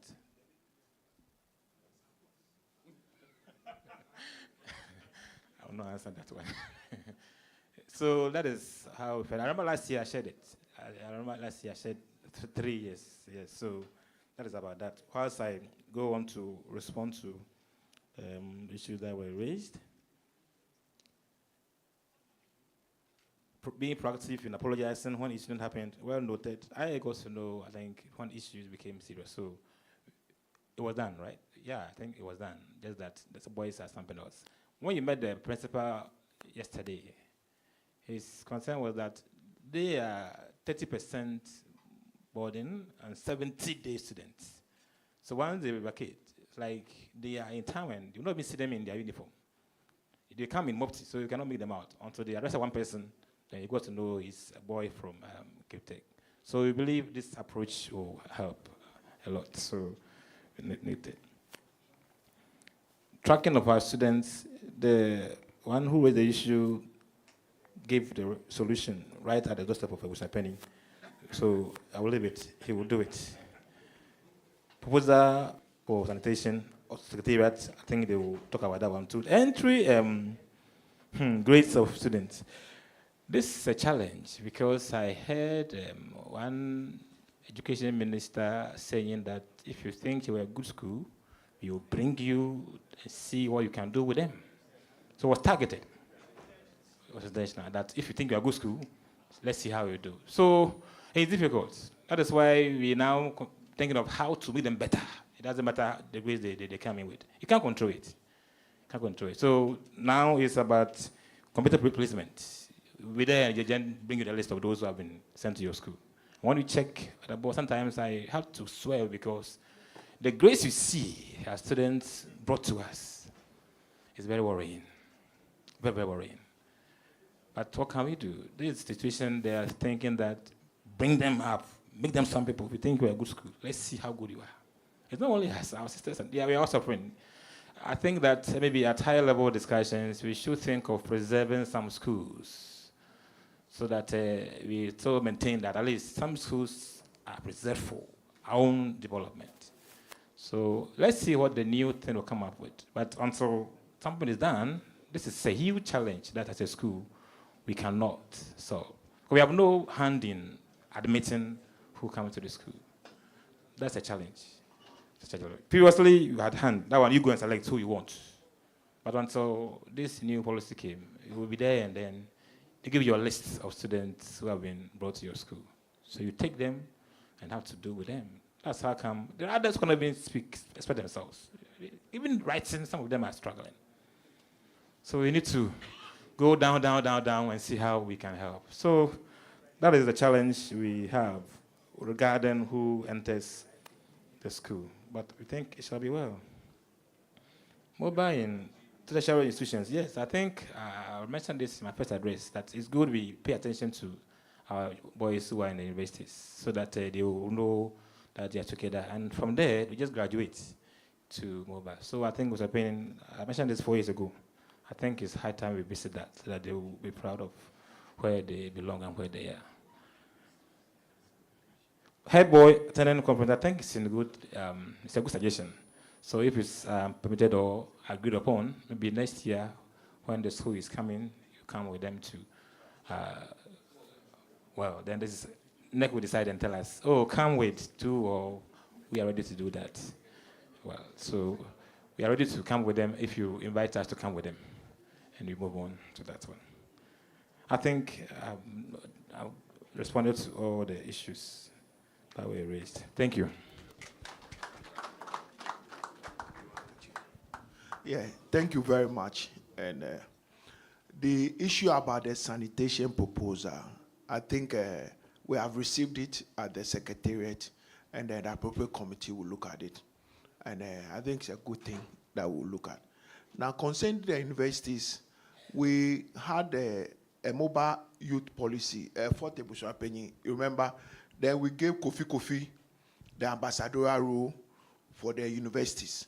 And I believe it was doing very well. But if we have slacked on it, we'll consider it seriously.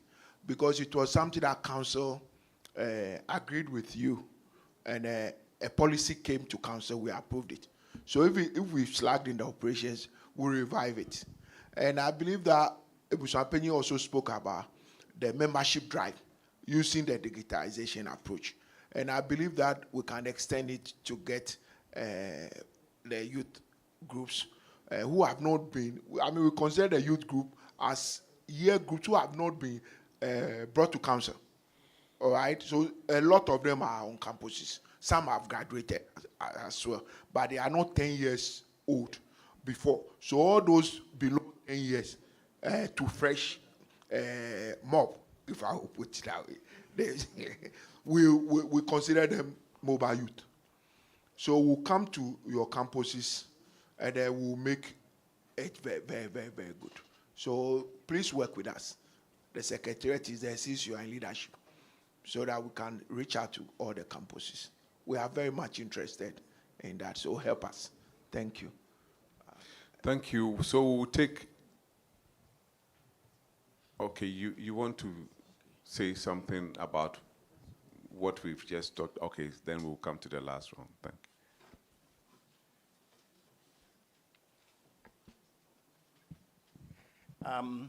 I just want to pass a comment about what the headmaster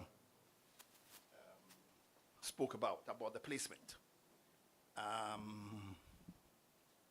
I was at the National Education Forum yesterday, and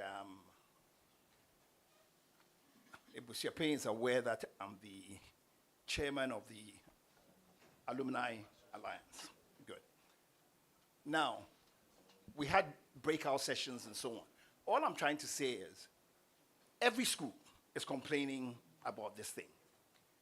From what was said at the forum, the good thing is that GES staff, like the headmaster there, before they didn't have a voice. They were afraid to talk because of the politicization of free SHS. But now they have a voice to talk. Everybody, even the letter that went from the Alumni Alliance to them, complained about placements. This issue about the former minister saying what he said, all that came.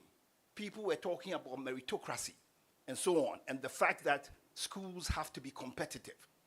Now there's a push to try and change the national system. But one of the big things that was discussed there has to do with governance, because that's where the biggest problem is, personally, apart from financing and so on. Why? Because GES is the regulator. GES is the manager. Because in truth, school boards are not powerful. The school board is very weak. So what everybody, it looks like, is pushing is that schools should be permitted to be competitive. Schools should be, the board of governors should be more empowered. There were statements like the board of governors, quite apart from, should accept whoever is being posted to their school as headmaster. There was even a push that teachers that are coming in, even though the school management, because you see what you have is, you've got GS, then you've got the board, then you've got the school management, of which the headmaster is the chief executive. But the headmaster feels he reports to GS, not to the board. And that should change. It should be that the headmaster reports to the board. And that, because the regulator would give the set of regulations and policies you can work in. And then every school will look at its unique thing or what it's trying to achieve. And then come up with policies to make sure that they're successful. If you as a board, you are not delivering, of course, you will be fired. You know, if you as a headmaster, you are not delivering, the board would not want to look good. So they will fire the headmaster. So the headmaster would need to work with the board. If the school has to seek resources and so on and so forth, the idea is that we should try to localize resources, searching for resources, and give more power to the school's management to look for their resources. Resources not just being food, but even things like the equipment, science equipment, this, that, you know. But that government should sort of have a standard thing. Let's say government has a standard buffer thing there. But it's for the headmaster to decide, because he may find things that are cheaper on the market than from over there. He just wants to utilize his money sensibly. And all budgets have to be approved by the board. Not that it's, because what's happening right now is they're just being given a figure. I think food for children is 2 cedis 20 pesos per day. I mean, how the children would feed on 2 cedis 20 pesos, you don't know. But the good thing is, now everybody has a voice. Everybody should be able to talk, as opposed to before when we were all keeping quiet. So with the placement system, there's been a request that they should give a comprehensive write-up as to how the placement system works, because they've been hiding behind all sorts of things, you know. It's only when you know, and the placement system also is supposed to be under, it's supposed to be controlled by the headmaster, but he's supposed to report to the board to do that. So there are various interventions to council. The youth policy was, the author of the youth policy actually was Kofi. I think it's 2001. It was a pretty good policy.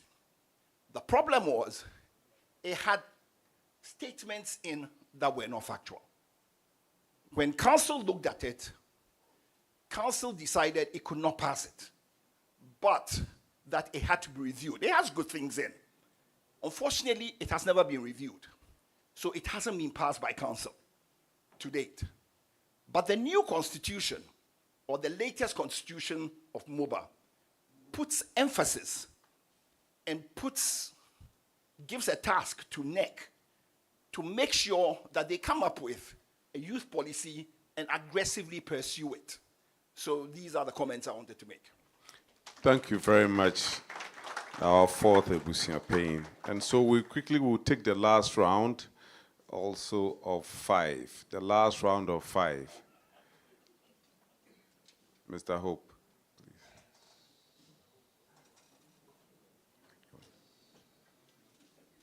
Thank you very much.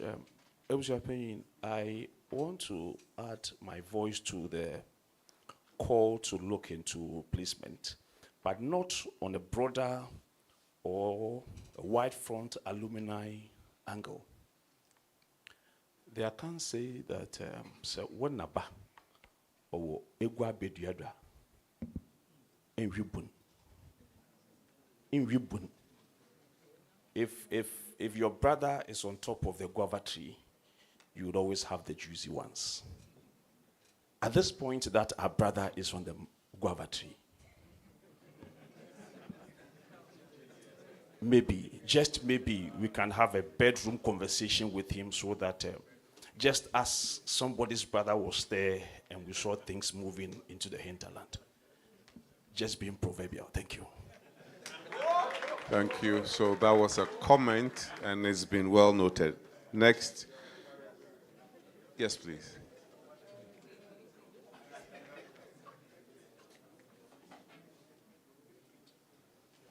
My name is Josiah Koba, MOBA 71. I think personally that this is a good time to stop dancing around this placement matter and talk about the structure of secondary education generally. I think everyone is bold in Ghana now. It's time to look at it. I left the country and we had sixth form. I came back and we had something else. This is a time to really look at whether 3 years at Mfantsipim really enables Kwaboche to go through the student. And I think as parents, as all students, as educators, we should not shy away from the issue and confront it. We can still have the K-12 system. The breakup, I think, needs to be looked at. I think it's time for 𝗟𝗓𝗓. I think it's time for you guys to be bold. You know, I don't know how you can accept 2 cedis and how many pesos per day for a child. You know, but we have been dancing around this educational matter. I think that the matter of placement. Look, I came to Mfantsipim from Keten Methodist Middle Boys School. I came and I met the Radiant Way students and and the penworth and datas, and and we all duked it out, and at the end, I was the head boy. You see, so I think we need to confront it. The 3-year system, we need to, at least, a student should spend about 5 years at Mfantsipim. And I think we should be bold. In the past, we have talked about taking our school back. If you look at, I think the 𝗟𝗓𝗙 made a presentation that I still remember. If you look at how much money they're spending on the school anyway, it might be time just to take the school back. And if enough of us, if Mfantsipim, at the Saddle, Augustine, Wesley girls, all go to the government and say, we want our school back, they might just start talking to us. And this is the time, I think, for us to be bold. Thank you. Thank you very much. So far we've had contributions. The next one, please. Oh, okay. Yeah, good afternoon. My name is 𝗟𝗓𝗙𝗘, MOBA 2001. Yeah, my issue I have is with the admissions of all students' kids.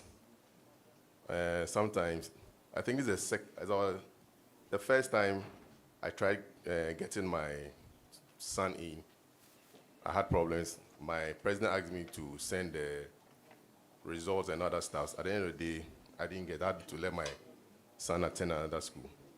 And I think it's disheartening that you are so much active in advancement programs. Then, hitherto our time, it was based on merit. So you only tell your son or your son to do well. But this time around, your son will do well, and yes, they'll tell you a computer is the one deciding for you. And it's very bad that if at the end of the day, your son cannot go, and you're always making noise, in quote, noise about advancement, and you're asked, why is your son not there? I mean, you don't know what to say.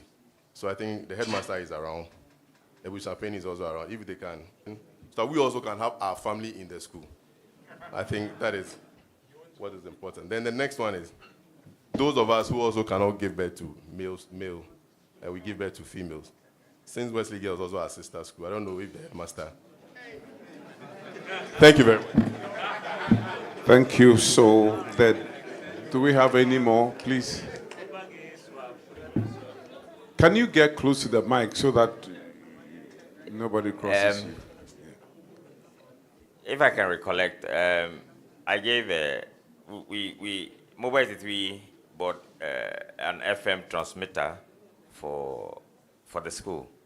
I think I gave it out. They said they gave it to the school. If it is anywhere in the school, I beg that they should please look for it so that at least they have these loudspeakers that boys can do this extracurricular and do some radio. I mean, and then it will be well with everybody.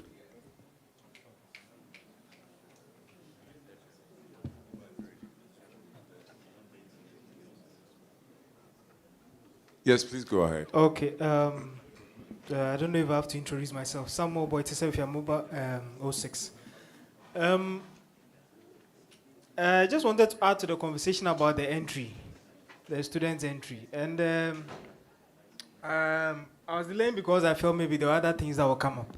But my point is, the statement by the minister for not wanting to use too extreme language is bereft of wisdom, excuse me to say. Because, okay, I'm not using it. Because even in making food, when you go, what's the difference between a better restaurant and a cheaper one? It's the kind of ingredients they are using, the quality of the ingredients, the freshness. Even in the military, you pick Marines and make them SEALs. You pick this and you make them. So you need that quality to make the best. But you can't say you can bring everybody there and out of that just make something. So I don't think it's a policy that, and the brand we have had, I mean, Mfantsipim and MOBA has worked hard to build.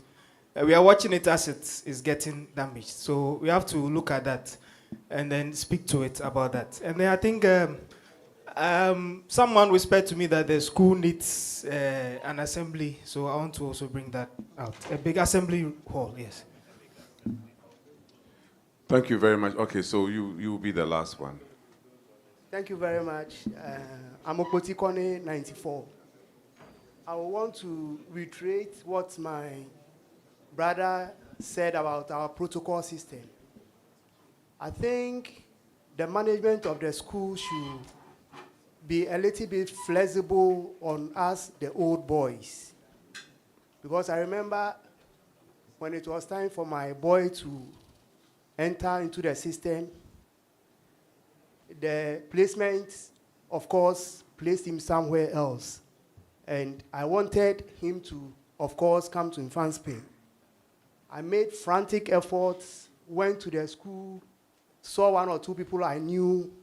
I was asked to bring my result through my year president and all that. But it didn't yield. And it took me only a call to another mate in Adisadel. And the next day, he got admission in Adisadel. So my boy ended up being an Adisco boy. It hurts me so much up to this day. Because I had 3 kids, 2 girls and 1 boy. The only boy. Fortunately, my second girl is making amends. She finished Wesley Girls. So I'm appeased with that. But what I'm saying is the school management should be a little bit flexible on us when it comes to the protocol list with us, the old boys. Because if it took me only a phone call to call another mate in Adisadel, and the next day he was able to make magic, and my boy ended up in Adisadel.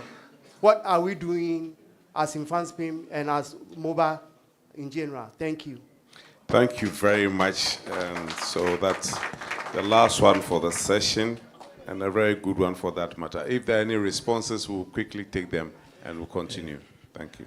My brother, sorry, I share in your opinion. Sorry. You can give it again to a boy. Bring him, you will take him. Take him. It's really unfortunate about that. How long is this? I'm sure it's quite long, but it's okay. You've gone past that, so we'll see what the future holds for us. He's now in second year in tech, so about 5 years back. Okay, all right. Okay. Let me say that this year, the latest one, you can attest to the fact that the list that was brought to us, unless the boy was placed somewhere and the boy left, you can attest to that all those who came to my table got admission. Even some even came late, but we learn as we move on. So we have gotten to know certain things, so we managed to bring on board all those that came to my table. So when you say, you can attest to the fact. Some even came late, yet we managed to admit all of them. The number this year is very huge. I don't remember, but we managed to grant all the admissions. So we are moving on. I assure you, we will do all we can. Yes, even though it's very difficult. Very difficult. What happened is that if I declare vacancy 1,000, your protocol is 5% of 1,000, meaning 50. So I declare 1,000 as vacancy. It means they give me 50 protocol, 50, and that 50 is for everybody. So just imagine how it is. But I managed to go around certain things to admit over 70 or something. That is about me, for MOBA alone. Because we have to use other means to ensure that we are admitting them. So I think we are making a headway, and that problem of old, I'm sure, may not happen again, all things being equal. I know how you feel. I know how you feel. So we see what we can do. But somebody was talking about, you have a girl, can there be gay alliance? After that one, hold on a minute. I can't answer that one. That one I can't. Sometimes she run away and go hide somewhere. It's not easy at all. Some of us, probably because we add counseling to parents, you stay. So you come to me, I will counsel you and the boy so that he lives with a bit. I just run away. You don't even see them. Because it's very stressful and worrying situation when it comes to admissions these days. but we see what will happen as we move on. FM transmitter, I don't know where it is. I don't know where it is. I've looked for it. It's nowhere near my jurisdiction. How long is this? 4 years.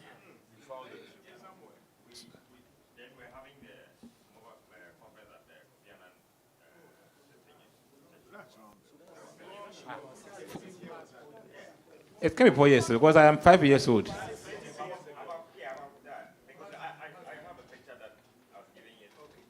Okay, maybe you continue because it's new to me. I haven't heard about that. So you follow up and see. As for the entry grades, like we are all discussing, it's not easy.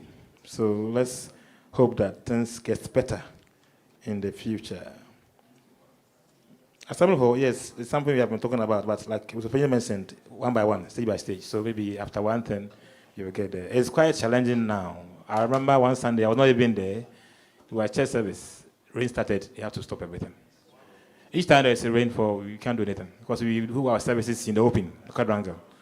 So during rain season, we cannot do services, no gatherings and all of that. It's quite challenging though. But we will have to probably live with it until we get a big auditorium. It's our huge problem now at the school. Very huge numbers. So we have no option than to gather at the quadrangle for every activity. So once there is rain, then we are in trouble. So that is a challenge. Maybe in future, we have to look at that one too. General review of education. I think that is a policy issue. We should all contribute if we get there. Let me correct that the feeding fee per student per day is 7 cedis 50 pesos. Because of a recording, maybe someone will pick 2.5 and then come on issue. I know what I'm talking about. You will just pick something and then people realize you are someone beforehand hindering. It is 7 cedis 50 pesos a day. It includes you buying fuel, everything. Yes. Use some to buy gas. Use some to buy everything inclusive. 7 cedis. But that is, even that one, if it comes, you, okay. I think I want to say thank you. I've gone through all the issues, and we hope that together we can move on. And let's see what the Lord can do for us. Once again, I'm grateful for the opportunity to explain to you or to update you on what is happening in your dear school. We trust that the Lord will continue to be our guide so we can move on and do things better. Thank you. Thank you very much. I want to say something. And I just want to say this thing about the project that we are doing at the senior field. A lot of the time, you see a lot of platforms misconstruing it. The headmaster spoke about assembly hall, but he said that we are prioritizing. Now, headmaster, when he was also speaking, spoke about the fact that when we complete that sports complex, he will be able to get 1 million. I think he said that in passing.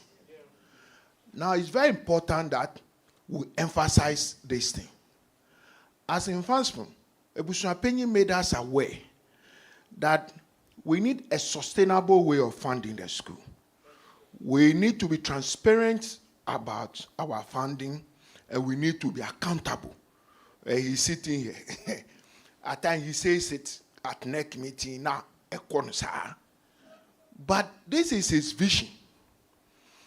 Now, he also made us aware that the 𝗟𝗡𝗩 Center for Sports Excellence can be our only earning asset as far as funding projects in the school. We can't use the dining hall for commercial this thing. We can't use the dormitories for commercial this thing. But headmaster said it also in passing. And like everybody was cool, the questioning, nobody emphasized that. The 1 million that he spoke about. If all of us come together and see this thing that the whole Mfantsipim, the only thing that we can do for sustainable funding is getting that sports complex done. with a management team that can get him is 1 million or so. It was prophesying. That 1 million, he can build a assembly on a sustainable basis. That 1 million can give him another dining hall on a sustainable basis. But currently, we've pushed this thing to the back end. People will compare it to a dining hall, will compare it to a new dormitory. But I'm begging you, the sustainable way of fixing Mfantsipim infrastructure is getting the 𝗟𝗩𝗘 Center for Sports Excellence done. Secondly, we've won the sports competition 4 consecutive. He said it. We heard it. We clapped. But what he's telling you that we now have something that we can sell for the KCSE. That even without the completed this thing, we are winning the sports thing. So therefore, if more, let's divide. If we finish it and they are having those facilities to train, we'll be getting Olympic medals and things from Mfantsipim. Because the race I saw the guy running, like 𝗟𝗓𝗙 said, like Usain Bolt. If we have that facility there, he can be at the Olympics. And when the money comes, Mfantsipim can get a share. And it can also help in building other infrastructure. So that every year that we are burdened with these little gun people say, it's not sustainable. So we appeal to you that when you give us money, we will make it transparent and we will account to you. But we want all of us to look at a sustainable way of funding the school going forward, whether we take it back or whether government does this thing. We need a sustainable way of funding. And the 𝗟𝗩𝗘 Center for KCSE is our sure bet for now. So let's all come on board. All your sources of funding and things. Bring it to the secretariat. We have a finance committee. We will make sure we'll give you account. He has made 𝗟𝗓𝗙𝗘 he called it an elephant. But it's a special project on his heart. And we have special accounts and everything for it. So come on board, let's build this thing, let's complete it. And then our problems of financing will go down a little bit. Thank you very much. Thank you very much, Mr. Vice President David Abbey. We got 2 comments online, and I would like to just summarize them. The first one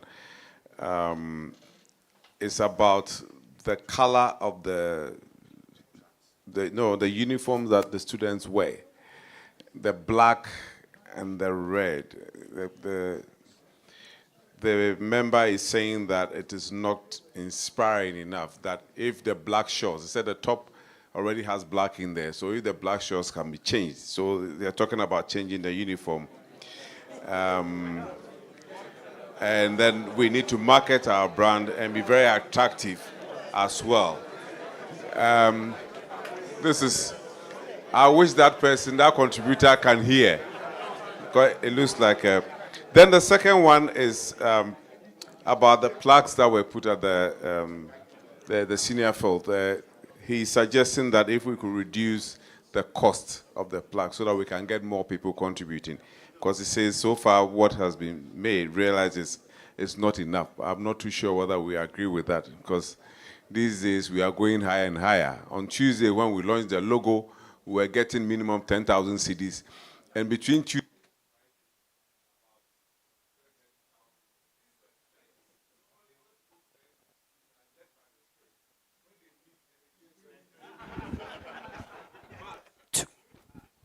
this time around, the money is coming in, as they say, it's coming in wah. So we are moving in a different direction. If they think that they should increase the cost of the plaque, so please go ahead and increase it. All boys will pay.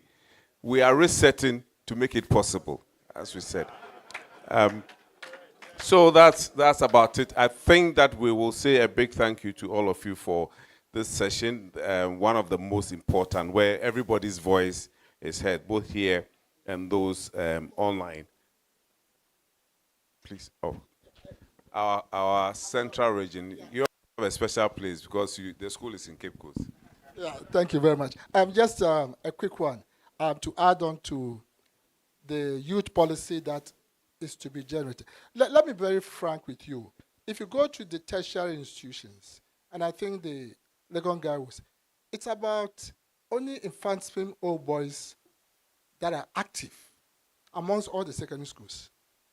If you actually do a very good analysis, and so sometimes we get some resistance, even from the dean of students, in allowing the old boys to congregate. So what I would suggest is that with the policy, let's also lobby the Ghana Tertiary Education Commission, because they are in charge of tertiary institutions. And again, a strategy we used in UCC was to kind of convince the dean of students to allow MOBA GEHE to be formed. And that has motivated the students to come together because they will see the girls and you know what I mean. Thank you so much. That is very important. Thank you very much. And so we will move on to sing the last 4 stanzas of A32, beginning with the 5th one, and when the strife is fierce, the warfare long. Please. Can we be on our feet, please?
Thank you very much. Please be seated.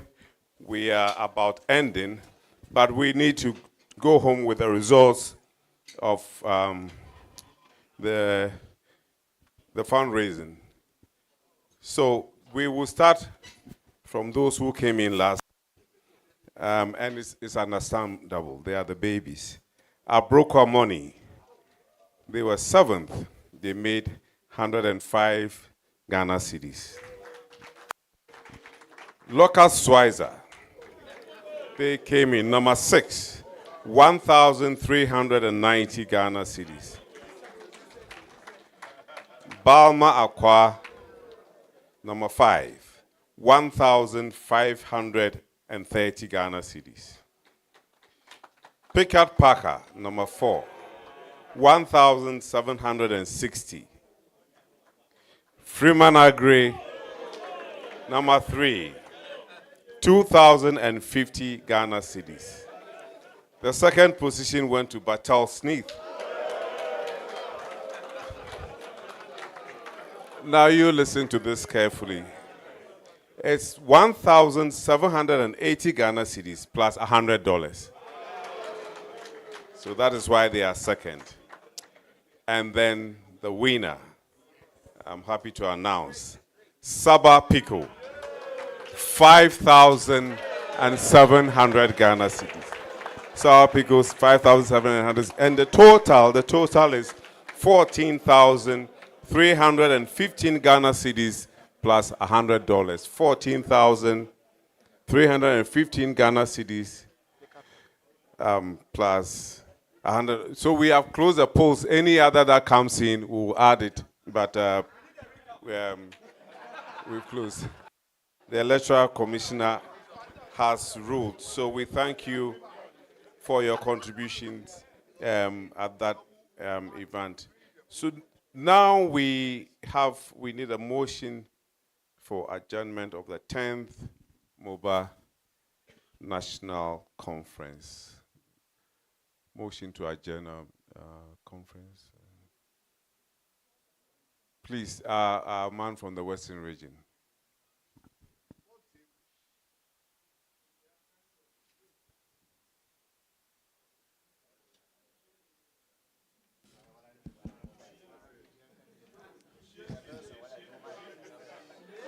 Good afternoon again.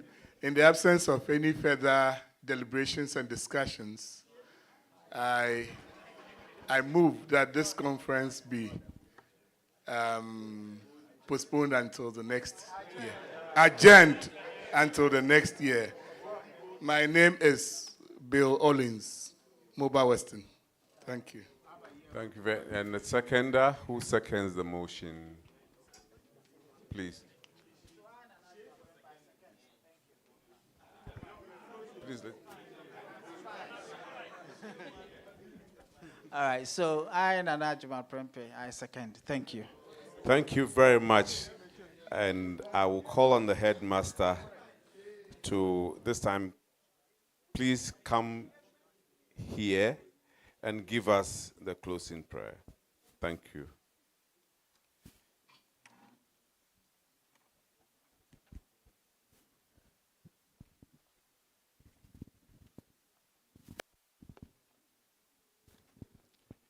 Shall we respectfully be on our feet as we pray? Gracious and merciful God, we thank you for this day.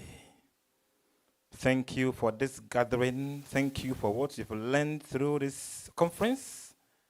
Thank you for the fellowship you have shared. Thank you for your grace. Thank you, O God, for seeing us through successfully. We pray, asking for your grace as we live here. We are not living in your presence. Father, we pray that you grant us genuine mercies, O God.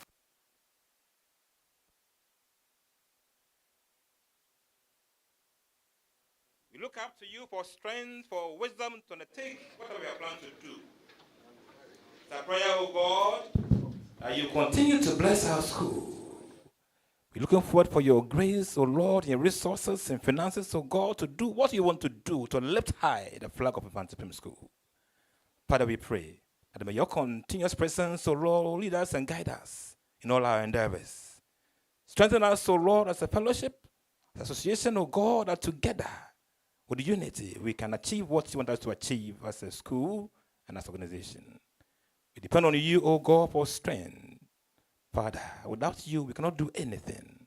So we pray, may your presence go with us to our various homes. So in the end, we shall be careful to give you praise. Thank you, Father.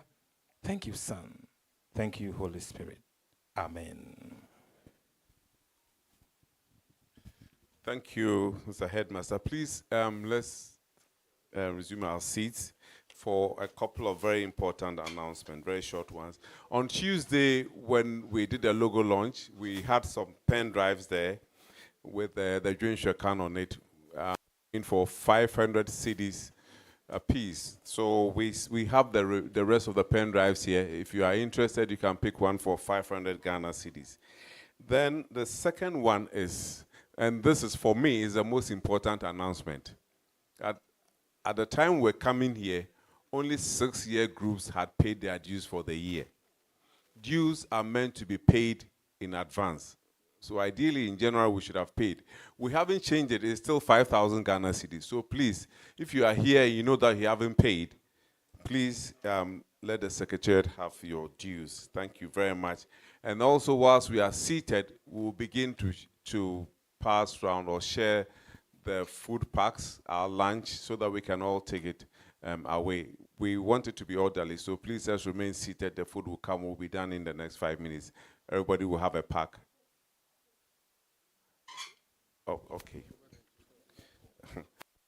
I think my appeal has worked. MOBA 95, they brought their check of 5,000. 94. Okay, you said 94. MOBA 94, they have brought their dues, 5,000 Ghana cedis. And then also, the Centenary Greenhorns, they still have some of their Centenary, their memoirs that they've put together in a book. We still have some at the front desk. If you're interested, you can buy a copy and buy one for a friend as well. Thank you all for coming. And let's follow the rest of the events for the year and attend in our numbers. Thank you.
Yes,